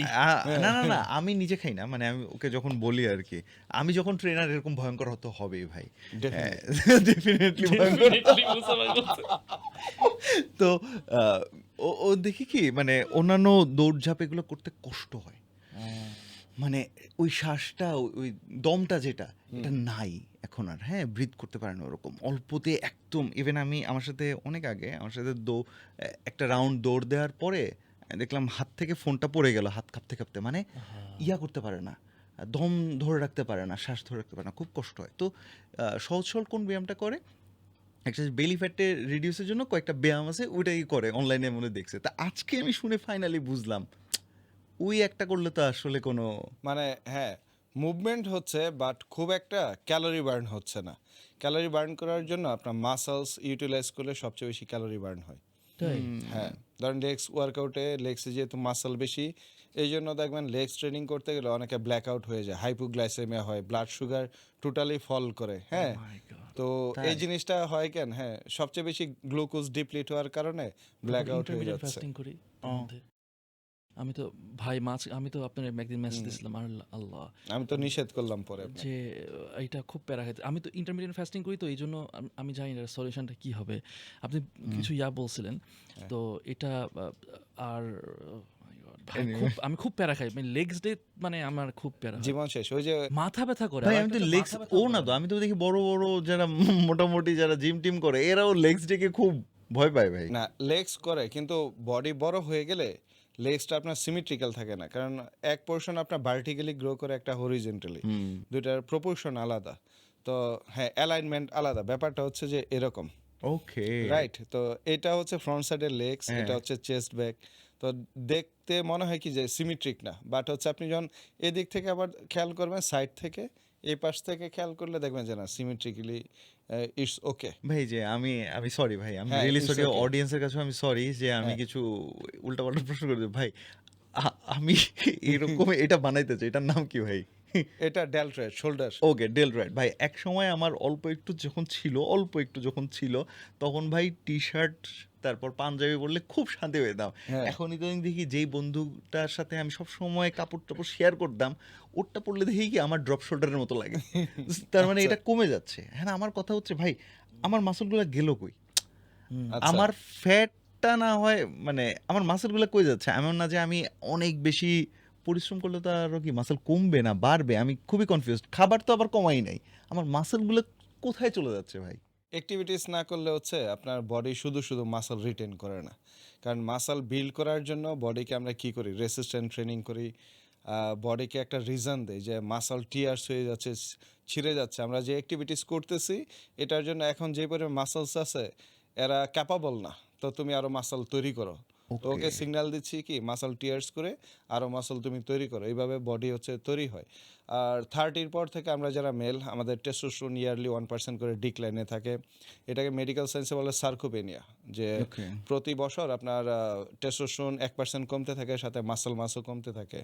তো আপনি যদি প্রপারলি ডায়েট ঠিক রাখেন, স্ট্রেন ট্রেনিং করেন, তাহলে ব্যাপারটাকে পজ করা যায়, হোল্ড করা যায়। ওকে। তো Okay. আর যদি আপনি যেরকম আছেন ওরকম সেম সেডেন্টারি লাইফস্টাইলের ভিতর থাকেন, তাহলে আপনার এই টেস্টোস্টেরন কমতে থাকবে। আর বয়সের সাথে সাথে কি আমাদের ডাইজেস্টিভ সিস্টেমও কিন্তু বুড়া হইতে থাকে, অ্যাবজর্পশন কমতে থাকে। 30 ইয়ার্স থেকে আপনার যখন বয়স 40-50 হবে, তখন সেম খাবার থেকে আপনার খুব লেস নিউট্রিশন বডি অ্যাবজর্ব করবে। ভাই আপনি এক বলতেছেন হচ্ছে আমার টেস্টোস্টেরন কমা শুরু করে। 2 হইতেছে যে খাবার খাবো সেটা থেকেও আর আগের পরিমাণ আমি রিসিভ করতে পারতেছি নিউট্রিশন না। বডি অ্যাবজর্ব করতে পারবে আমার না। প্রশ্ন মোটেও এদিকে না। আমার প্রশ্ন হইতেছে ভাই, তাহলে সারা জীবন পরিশ্রম করে অনেক টাকা কামায় যারা 30-এর পরে গিয়ে বিয়েটা করে, হ্যাঁ। এখন কি হইলো ভাই? তাহলে তো বিয়ে আচ্ছা। করার কথা ছিল ভাই হ্যাঁ। 18-19-এ। আমি বুঝতে পারতেছি তোমাদের মনের কষ্ট, যারা ক্যামেরার পিছনে ইয়াং পোলাপান। কি হচ্ছে হ্যাঁ, ভাই তাইলে? রাইট। বিয়ের কথা যদি বলেন, তাইলে হচ্ছে আমরা পিক টাইম যদি কাউন্ট করি, যে হরমোনাল দিক থেকে খেয়াল করে, তাহলে আপনি এটা কাউন্ট করতে পারেন যে 15 থেকে আপনার 30 পর্যন্ত হচ্ছে পিক উইন্ডো থাকে টেস্টোস্টেরনের। তো এই টাইমটা বেস্ট টাইম। হ্যাঁ, এখন আফটার 30 ডেফিনেটলি বয়স আপনার বাড়তে থাকে, হরমোন ডিক্লাইনে থাকে, মেন্টালি প্রেশার, রেসপন্সিবিলিটি এইগুলো অনেক বাড়তে থাকে। তো আপনি মেন্টালি অনেক বেশি এক্সস্টেড, হ্যাঁ, আর ফিজিক্যালিও আপনি আগের চেয়ে অনেক ডিক্লাইনের দিকে যাচ্ছেন, আপনার বয়সটা ধরে যাচ্ছে। তো এই জায়গাতে গিয়ে আরও আরেকটা ফ্যামিলি, হ্যাঁ, আরেকটা পার্সনের আরেক রেসপন্সিবিলিটি নেয়া। হ্যাঁ, শুধু একজন মানুষ না তো, পুরো না, ফ্যামিলি আরেকটা একটা। ফ্যামিলি, আপনার শ্বশুরবাড়ি তো টোটালি একটা ফ্যামিলি। হ্যাঁ, তো প্যারেন্টস। একটা ফ্যামিলি আর একটা পার্সন যে আপনার সাথে থাকতেছে, ওর রেসপন্সিবিলিটি নেওয়া, সব দিক থেকে যদি চিন্তা করেন তাহলে এই টাইমলাইনটা বেস্ট না, অ্যাকচুয়ালি বেস্ট না। হুম। বাট কেউ যদি হচ্ছে, হ্যাঁ ঠিক আছে, হেলথকে প্রায়োরিটাইজ করে অ্যাক্টিভ থাকতেছে, ফিজিক্যালি অ্যাক্টিভ থাকতেছে, হেলথ কন্ডিশন অনেক ভালো, তাহলে ইটস ওকে। বাট 30-র পরে মেনটেন করতে পারে, প্রগ্রেস করাটা খুবই ডিফিকাল্ট। ওকে। প্রগ্রেস হয় না, মেনটেন করা যায়। যেটা আপনার লাইফের পিক উইন্ডো থাকে ওটা প্রগ্রেস করা যায়। যেমন নর্মালি একটা মেল প্রতিদিন 7 মিলিগ্রাম টেস্টোস্টেরন প্রোডাকশন করে। তো Okay. এক মাসে হচ্ছে আপনার 30 দিনে 210 মিলিগ্রামের মতো টেস্টোস্টেরন প্রোডাকশন করে, এটা ম্যাক্সিমাম। তো এই 210 মিলিগ্রাম টেস্টোস্টেরন দিয়ে একজন মানুষ সর্বোচ্চ 1 পাউন্ড থেকে অল্প কিছু বেশি, মানে 450 থেকে 500 গ্রাম অ্যারাউন্ড এরকম মাসল তৈরি করতে পারে এটা কতদিনে? 1 মাসে। আচ্ছা, ওকে। ওয়াও। তো যদি আপনি 1 মাসে হাইস্ট 1 পাউন্ড মাসল গেইন করেন, মানে হাফ কেজির মতো আর কি। হ্যাঁ, close to half KG, 1 pound half KG থেকে কম। তো এই ক্লোজ টু হাফ কেজি যদি আপনি মাসল বিল্ড করেন, অনেকে 1 মাসে কি 5 থেকে 10 কেজি ওয়েট গেইন করে, বাকি যত ওয়েট সে গেইন করতেছে টোটালি হচ্ছে আপনার ওয়াটার আর ফ্যাট। তো আপনি লিন গেইন করলে, এই জন্য ধরেন বডি বিল্ডিংটা একটু ডিফিকাল্ট। 1 বছরে আসতেছে কত, যে আপনার 5.5 থেকে 6 কেজির মতো। তো 1 বছরে গিয়ে হচ্ছে আপনাকে একটু মাস্কুলার লাগবে, 2 বছরে গিয়ে আরো একটু মাস্কুলার লাগবে, 3 আস্তে ইয়ার্সে যে হচ্ছে muscle গিয়ে হয়ে আপনি, হ্যাঁ 3 ইয়ার্সে মোটামুটি একটা stable now it makes body shape. Sense যে একটা মনে করি খাঁটি বাংলা ভাষায় শুকনা একটা ছেলে, হ্যাঁ, ও জিমে ঢুকলে আমরা হাসাহাসি করি, এই করি সেই করি, আসলে তো এই ছেলেরা ফাইট করতেছে, ওর এই ফাইটের রেজাল্ট পাবে 1 বছর 2 বছর পরে True. লেগে গিয়ে। থাকতে হবে। সে আফটার 1 ইয়ার গিয়ে হচ্ছে আপনার 5-6 কিলো মাসল বিল্ড করলো, তখন মোডারেট একটা বডি শেপে চলে আসবে। সেকেন্ড ইয়ার থার্ড ইয়ারে গিয়ে খুবই অ্যাস্থেটিক লাগবে, So- অ্যাথলেটিক থাকবে। সো আর ধরেন যারা যারা আমরা এখন মিড 30s-এ আছি, আমাদের ক্ষেত্রে তাহলে গ্রোথটা কিরকম হবে মাসেলের? মাসলের গ্রোথ হলো, আপনি যদি ডায়েট সাপ্লিমেন্টেশন, কারণ ডায়েট থেকে যে নিউট্রিশনগুলো গ্যাপ হয় এটা সাপ্লিমেন্টেশনে যদি যান, প্লাস হচ্ছে স্লিপ ঠিক রাখেন, হাইড্রেশন ঠিক রাখেন, আর ভালো ট্রেনিং করেন, তাহলে আপনার যে পিক টেস্টোস্টেরন লেভেল থাকে, আপনার লাইফের যেটা বেস্ট এবং পিক টাইম ছিল, ওই পিক টাইম পর্যন্ত আপনি হোল্ড করতে পারবেন। এর উপরে তো আর যাবে না, না, আপনার ম্যাক্স লেভেল পর্যন্ত আপনি যেতে পারবেন। না, ধরেন যে আমি বলতে চাইছি কি, ধরেন আমি তো মেইনটেইন টেইন কিছুই করিনি, ধরেন আমি এখন স্টার্ট করতেছি, সো তাহলে তো এখন আমাদের জন্য এখন হচ্ছে আপনার এটা বেস্ট হচ্ছে ব্লাড ওয়ার্ক করা। ব্লাড ওয়ার্ক করলে, ব্লাড টেস্ট করলে হচ্ছে আপনার টেস্টোস্টেরন লেভেল কতটুকু আছে এটা ফাইন্ড আউট করা যায়। হ্যাঁ, তো ওখানে যদি দেখেন যে আপনার পার ডেসিলিটার ব্লাডে কতটুকু আসছে, ওই রেশিওটা ধরে নেক্সট হয়তো বা 6 মান্থ আপনি ওয়ার্কআউট, বাকি যত অ্যাক্টিভিটিস আছে এগুলো কন্টিনিউ করার পর আবার একটা টেস্ট করলেন, তখন আপনার ডিক্লাইন নাকি একটু প্রোগ্রেস কি হচ্ছে চেক করতে পারবেন। কারণ আউটসাইড থেকে দেখে বোঝা যায় না। ইন্টারনাল অর্গান হেলথ তো আমরা বুঝতে পারবো না। হ্যাঁ, কারণ চেহারা সুন্দর, ফেস সুন্দর, বডি কন্ডিশন ভালো, কিন্তু অর্গানের কন্ডিশন কি, এটা উইদাউট ব্লাড টেস্ট আপনার বোঝা পসিবল না। বাট যারা 30+, আমি সাজেস্ট করি যে at least minimum every 6 month or 1 ইয়ার একটা হোল বডি চেক আপ করানোর জন্য। হোল বডি চেকআপের মধ্যে কি কি ইনক্লুডেড? আপনার লিভার ফাংশন, হার্টের কন্ডিশন, তারপরে মেন কি আমাদের ডায়াবেটিক্স, কোলেস্ট্রল লেভেল কীরকম, হ্যাঁ ব্লাড প্রেশার কীরকম, তারপরে হচ্ছে আপনার যদি কেউ হরমোন লেভেল চেক করতে চায় তাহলে টেস্টোস্টেরন করতে পারে। আপনার সাথে হচ্ছে এলএইচ, যেটা লুটিনাইজিং হরমোন, এফএসএইচ আছে, follicle stimulating hormone, prolactin level অনেকে চেক করতে পারে, আবার অ্যাস্ট্রোজেন লেভেল কেমন আছে বডিতে এটাও চেক করতে পারে। ওকে, তো হোল বডি চেক আপের সবগুলা হসপিটালে একটা চার্ট থাকে, ওটার সাথে আপনি আপনার হরমোন চেক করতে চাইলে হরমোনাল একটা লিস্ট আপনি অ্যাড করে দিতে পারেন, ওটা দিয়ে সেলফ টেস্টও করা যায়, এখন সব হসপিটালে করা যায়। ডাক্তারের প্রেসক্রিপশন লাগবে না না, গেলে? সেলফ চেক করানো যায়। Awesome, তো awesome. আপনি গিয়ে বললেই হবে যে আমি আমার বডি চেক আপ করাতে চাই, সেলফ টেস্ট। ওকে, তো এখানে ফুল বডি প্যাকেজ দেখে যদি কোনো হরমোন চেক আপ না থাকে আপনি অ্যাড করে দিবেন, ওটা টাকা ওরা অ্যাড করে দিবে। আর Okay. আপনার ইন্টারনাল কন্ডিশনটা হচ্ছে আপনি ইনস্ট্যান্ট দেখতে পারতেছেন যে আমি আউটসাইডে whatever I am look muscular, six Whatever pack, it is, সেটাই। অথবা যে কন্ডিশনে আছি অর্গানটা You're আমার ভালো right. আছে কিনা। You're right. কারণ একটা হচ্ছে আমাদের ওভারঅল বডির লাইফ, আর একটা হচ্ছে আমাদের অর্গান হেলথ, অর্গান লাইফ। হ্যাঁ, হ্যাঁ। আপনার লিভার কতদিন ফাংশন জি, করবে জি। হেলদি, হার্ট কতদিন ফাংশন করবে, কিডনি কতদিন ফাংশন করবে, প্রতিটা অর্গানের একটা লাইফ লাইফ আছে। আছে, তো হ্যাঁ। ওদের লাইফটা একটু চেক করা দরকার। আমার মনে হয় আমরা আসলে নীরবে মানে এই আমাদের লিভার থেকে শুরু করে ফুসফুস এগুলোর উপর যেই জুলুমগুলো করতেছি হুম। ভাই, তো আমার নিজেরও লিভারে মারাত্মক প্রবলেম সেকেন্ড, লিভার লিভারে liver grade fatty 2? Liver second, হ্যাঁ 2 Same, ভাই। আমারও ভাই। হওয়ার পরে তারপরে গিয়ে মাথায় মনে হয় একটু বুদ্ধি আসছিল যে ইয়া আল্লাহ, যে আর হচ্ছে লাঞ্চ টাঞ্চ সব গ্যাপ ট্যাপ দিয়ে তারপর কাজ কাজ কাজ করো, তারপরে যখন একটু ক্ষুধা লাগে একটু কি বলে সফট ড্রিঙ্কস একটু চিপস টিপস খেয়ে নিয়ে ধুর লাঞ্চ করার টাইম নাই। এগুলো তো দিনের পর দিন বছরের পর বছর করে গেছি ভাই, তারপর রাতের ঘুম টুম সব এলোমেলো। তো এই জিনিসগুলো পরবর্তীতে এসে কি করছে ভাই, যে সামান্য একটু সুগার সিপ করতেছি, আগে বুঝতাম না আমার কি এটা কি ডায়াবেটিস নাকি কি, পরে বুঝে গেছে আসলে লিভারের কারণে বডি তখন আমাকে ঝিমঝিম শুরু হতো, ঘুম ঘুম পায়, প্রোডাক্টিভিটি নাই, কিরে কাজ করতে পারি আপনার না। লিভার খারাপ থাকলে হচ্ছে কি যে আমাদের স্টমাক থেকে এনজাইম যখন ফুডগুলো ব্রেকডাউন করে, যত নিউট্রিশন আছে এগুলো তো লিভার দিয়ে বাইপাস হচ্ছে।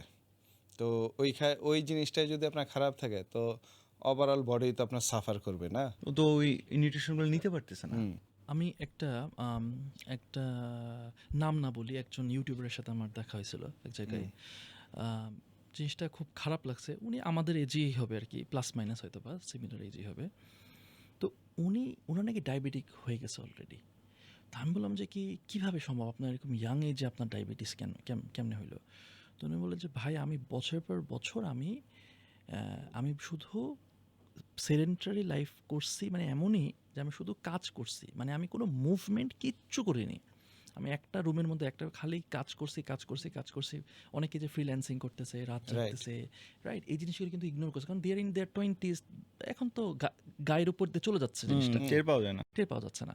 তো বলতেছে ভাই এভাবে করে আমি জাস্ট, এবং খাবার দাবার ইচ্ছা মতো, মানে আমি কেয়ার করিনি ওইভাবে করে। ওনার কিন্তু আমি যেরকম খুব অবিস, মানে আমি তো অবিস ছিলাম বা এখন আমি একটু অবিস আছি, কিন্তু উনি কিন্তু অবিস না, বা ওনাকে দেখে মনে হবে যে আল্লাহ উনি ডায়াবেটিক পেশেন্ট হইতে পারে।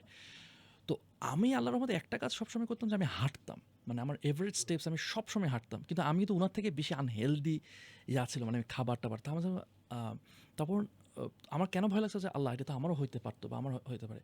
আপনার কাছে কি এটা মনে হয় যে এইটা উনি যদি একটু ফিজিক্যাল অ্যাক্টিভিটি করতো তাহলে হয়তোবা উনি এটা ডায়াবেটিসে ধরা পড়তো না? ডেফিনেটলি আপনার ফিজিক্যাল অ্যাক্টিভিটিস থাকলে জেনেটিক্যালি যদি হয় ইটস ডিফারেন্ট সিনারিও, বাট লাইফস্টাইলের জন্য আমার যতটুকু আপনার কথা শুনে মনে হয়েছে ওনার লাইফস্টাইলের জন্য হচ্ছে ওনার ডিজিজগুলা আপনার চলে আসছে বডিতে খুব আর্লি।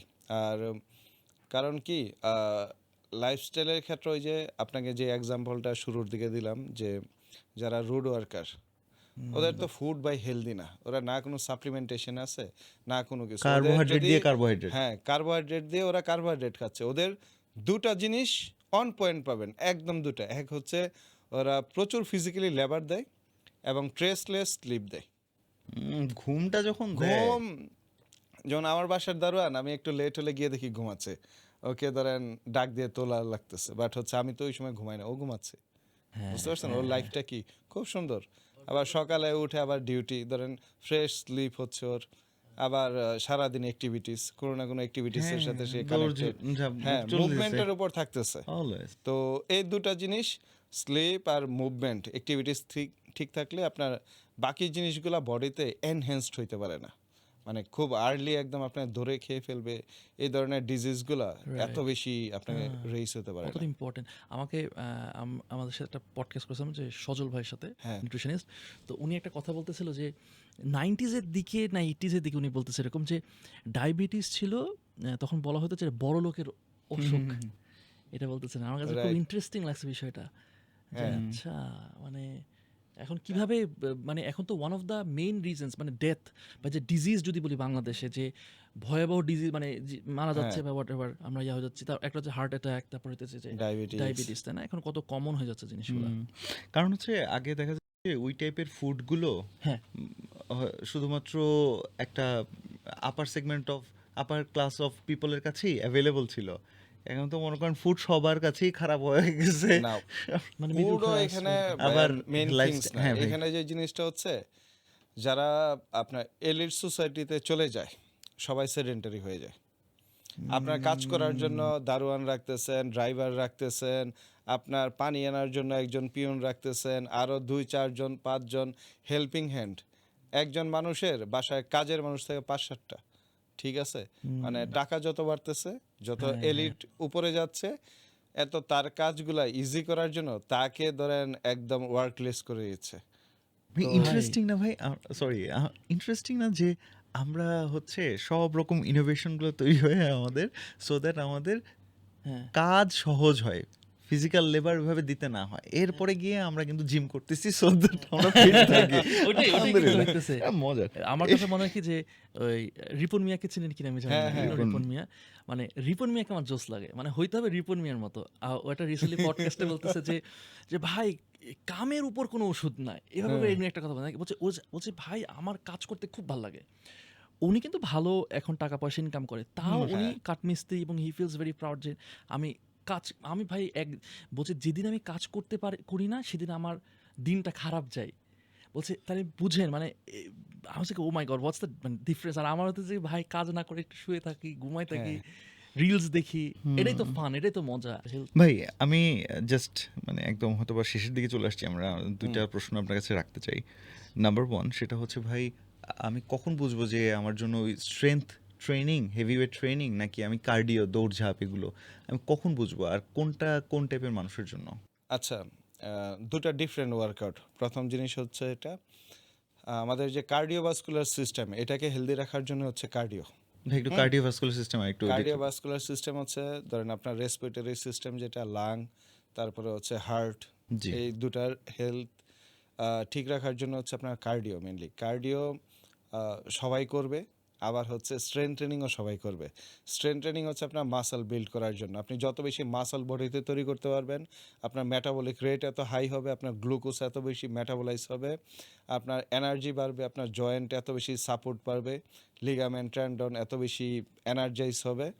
সো যেমন লোয়ার ব্যাক পেনের যে আমরা ইস্যুসটা আমরা ফেস করি, এটাও যখন আপনি স্ট্রেন ট্রেনিং করবেন আপনার লোয়ার ব্যাক অনেক ইমপ্রুভ করবে। ব্যাক ওয়ার্কআউটগুলি দিয়ে আপনি স্পাইন, লাম্বার সেকশন এগুলো হিউজ ড্রাস্টিক্যালি মাসল বিল্ড হবে, মানে আপনার স্ট্রেন বেড়ে গেল, ওই জায়গাগুলো আপনার আর উইকার থাকবে না। ভাই এই যে কোমরের মধ্যে একটা বেল্ট পরে যখন দেখি এরকম করতেছে, উল্টা না আরো কোমর টোমর ব্যথা হয় দিনকে দিন, নাকি না আসলে কি ঘটে ভাই? মানে জিমে যে বেল্ট পরে, হ্যাঁ হ্যাঁ, না মানে বলে কি যে এই যে এগুলা করলে আস্তে আস্তে কোমর ব্যথা হবে। আমি সরি ভাই, আমি শুনতে না না অনেক না, বোকার মতো শিওর শোনাইতে শিওর, পারে না আমাকে, বাট ঠিক আছে। জিম টিম করছে দেখে কোমর ব্যথা হয়ে গেছে, ব্যাপারটা কি এরকম হয় নাকি আপনি তো উল্টা বলতেছেন? না, কোমর ব্যথা হওয়ার কথা না, যদি ওভার ট্রেনিং করে বা হচ্ছে ফর্ম ঠিক না রেখে, হ্যাঁ রং ফর্মে যদি ওয়ার্কআউট করে, এটার জন্য হচ্ছে আপনার পেইন হতে পারে। কিন্তু আপনার ফর্ম ঠিক আছে, আপনার ওয়ার্কআউটও ঠিক ছিল, যে ওয়েটে আপনি ট্রেনিং করেন ওয়েটটাও পারফেক্ট ছিল, ওই জিনিসটা যে পেনটা হবে এটা হচ্ছে মাসল সরনেস, মানে মাসলটা যেটা টিয়ার্স হইল, যেটা মাইক্রো টিয়ার্স হয়ে ছিঁড়ে গেল, ওইটার জন্য হচ্ছে আপনার পেন হচ্ছে, এটা গুড পেন। তাহলে এই পেইনের ফলে যে মাসেলটা আমার আস্তে আস্তে ওইখানে স্ট্রং আবার হচ্ছে, রিবিল্ড হবে, হ্যাঁ রাইট। সেই মাসেলগুলা আমার এই কোমরের ব্যথাটাকে বেশি, আরো রিডিউস করাইতে পারে, কারণ ও হ্যাঁ আমার এখন ওয়েট নেওয়ার ক্ষমতা বেড়ে যাচ্ছে। রাইট, আপনার ওকে। ব্যাকের সাপোর্ট অনেক বেড়ে যাবে, জয়েন্ট লিগামেন্ট এগুলো অনেক বেশি ফাংশনাল থাকবে। আর ভাই এবার আমার লাস্ট কোয়েশ্চেন আপনার কাছে, সেটা হচ্ছে এই পডকাস্টটা শুনতেছে ভাই কেউ, দেখা যাবে কারো বয়স 15 বছর, কারো বয়স Right. 20 বছর, কারো 30 বছর, কারো 40 বছর, 50 বছর হতে পারে। হ্যাঁ, এখন এই মানুষটা কিভাবে বুঝবে যে কোনটা তার জন্য রাইট এজ ছিল বা রাইট এজ হবে টু স্টার্ট জিম? আচ্ছা, বয়স যেটাই হোক, যেমন এখন যেটা হলো, আমাদের তো মুভমেন্ট করার উইন্ডো খুবই কম, মাঠ নাই, খেলাধুলার স্পোর্টস অ্যাক্টিভিটিস করার মতো তো স্পেস নাই। তো বাচ্চারা সেডেন্টারি লাইফস্টাইলের ভিতরে চলে আসতেছে। তো মোটামুটি হচ্ছে আপনার অ্যাক্টিভ থাকার জন্য বাচ্চারাও চাইলে হচ্ছে আপনার জিমে যেতে পারে। তাকে যে স্ট্রেন ট্রেনিং করা লাগবে এরকম না। জিমে আপনার অনেকে কি করে, যেমন ডান্স করে, ইয়োগা, অ্যারোবিক্স, জুম্বা করে। তো এগুলা ছাড়াও হচ্ছে কার্ডিও করতে পারবে, বাচ্চারাও কার্ডিও করতে পারবে। এটা তো এরকম না যে আপনি কার্ডিও করতে গেলে একদম হাই ইন্টেন্স আপনার করা লাগবে, ইনজুর হয়ে যাবে, এরকম না। রেগুলার মুভমেন্ট আপনার করতে পারবে। যে কোনো বয়সের মানুষই আপনার জিমে গিয়ে ওয়ার্কআউট করতে পারবে, যদি ইনজুরি না থাকে বা কোনো ফিজিক্যাল কমপ্লিকেশনস না থাকে। ওর যেটা করা লাগবে, যদি জিমে যায়, ট্রেনার থাকে, তার যে কোনো কমপ্লিকেশনস থাকে, এটা শেয়ার করা লাগবে। তখন ও একটা গাইডলাইন দিতে পারবে কোনটা ওর জন্য ভালো কোনটা ওর জন্য খারাপ। তো ওই গাইডলাইন ফলো করে সে স্টার্ট করবে।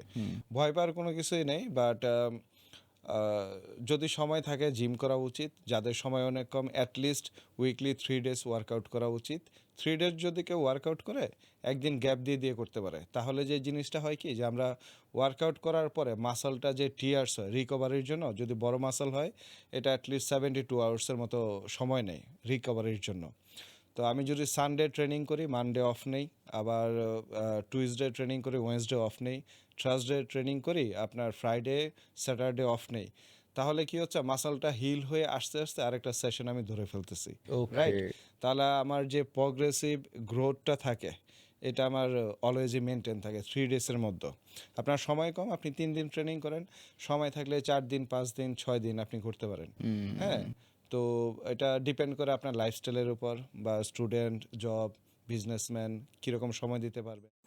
আর যাদের সময়ের অনেক ভ্যালু, জিমে যাওয়ার মতো সময়ই পায় না, চিন্তা করে যে হ্যাঁ জিমে যাব, আমার আধা ঘন্টা সময় চলে যাচ্ছে, প্রিপারেশনে টাইম যাচ্ছে, রাস্তায় যাচ্ছে, জিমে গিয়ে ওয়ার্কআউট করবো, বাসায় ব্যাক করতে আবার সময় চলে যাচ্ছে। এটা হয় কি ম্যাক্সিমামই যারা এলিট সোসাইটিতে বিলং করে, যাদের টাইমের অনেক ভ্যালু, ওদেরকে আমি সাজেস্ট করবো যে আপনারা হোম জিম দিয়ে দেন। বাসায় একটা রুমে মাল্টি ইকুইপমেন্ট আছে, একটা ইকুইপমেন্টে মাল্টিপল ওয়ার্কআউট করা যায়। তো এই ধরনের অল্প স্পেসের ভিতর একটা ছোট জিম সেট আপ করে ফেলেন, আপনারা ট্রেনার হায়ার করতে পারেন। তাহলে কি হবে যে আপনার কোথাও যাওয়া লাগবে না, আপনি বাসায় থেকে একটা ট্রেনার আপনার টাইম মতো চলে আসবে, জাস্ট 1 ঘন্টা ফিক্সড বডিকে দিলেই আপনার হয়ে যাচ্ছে। আপনার টোটাল টাইমটাই সেভ হয়ে যাচ্ছে, না রাস্তায় না জিমে কোথাও গিয়ে আপনার টাইম স্পেন্ড করা লাগতেছে। আর যতটুকু টাইম ফুললি একজন ট্রেনারও সাথে থাকতেছে, অন অ্যান্ড অন সেশন আপনি পাচ্ছেন, গাইডলাইন পাচ্ছেন, তো টাইমটাকে 100% ইউটিলাইজ করতে পারবে। Awesome, awesome. So thank you so much Musa ভাই, আজকে আমাদের টু সেন্স পডকাস্টে আসার জন্য। খুব ভালো লাগলো, অনেক নতুন কিছু শিখলাম। আপনার সাথে প্রতিবার কথা বলি, নতুন নতুন জিনিস শিখি, আরও শিখবেন ইনশাআল্লাহ। আই হোপ ইনশাআল্লাহ। যে আপনিও শিখতে পারছেন। এবং ইনশাআল্লাহ। আপনারা জাস্ট কমেন্ট সেকশনে জানান আপনাদের যদি আর কোনো কোয়েশ্চেন্স থাকে, Yes. বা কী টাইপের এপিসোডস আপনারা নেক্সট টাইম দেখতে যাচ্ছেন, please let us no in the comment section. And subscribe করতে ভুলবেন না, এটা যদিও সব আগে বলা উচিত ছিল। আই হোপ আপনারা সাবস্ক্রাইব করে রাখছেন। আমার না, একটা না, গ্রুপ আছে 5% ক্লাব, একটা group two cents podcast Facebook, ওখানে আপনারা জয়েন করে আপনাদের অপিনিয়ন শেয়ার করতে পারেন। Yeah. আমার কাছে জাস্ট একটা কথা, যে শেষ তো হয়ে গেছে তাই না, এখন মনে হয় দেখতেছেন না। যদি দেখে থাকে, যদি আপনি দেখে থাকেন, যদি ভাই, আপনি salute. দেখে থাকেন, লাভ ইউ। প্লিজ আপনি লেখেন যে একদম শেষ পর্যন্ত দেখছি। আর একটা মজার জিনিস করতে পারেন, সেটা হচ্ছে আপনি তো অলরেডি সাবস্ক্রাইব করে রাখছেন, আই এম প্রিটি শিওর আপনার পাশের বন্ধুটাকে দিয়ে সাবস্ক্রাইব করান। ঠিক আছে, থ্যাংক ইউ, আসসালামু আলাইকুম। Thank you so much, take care.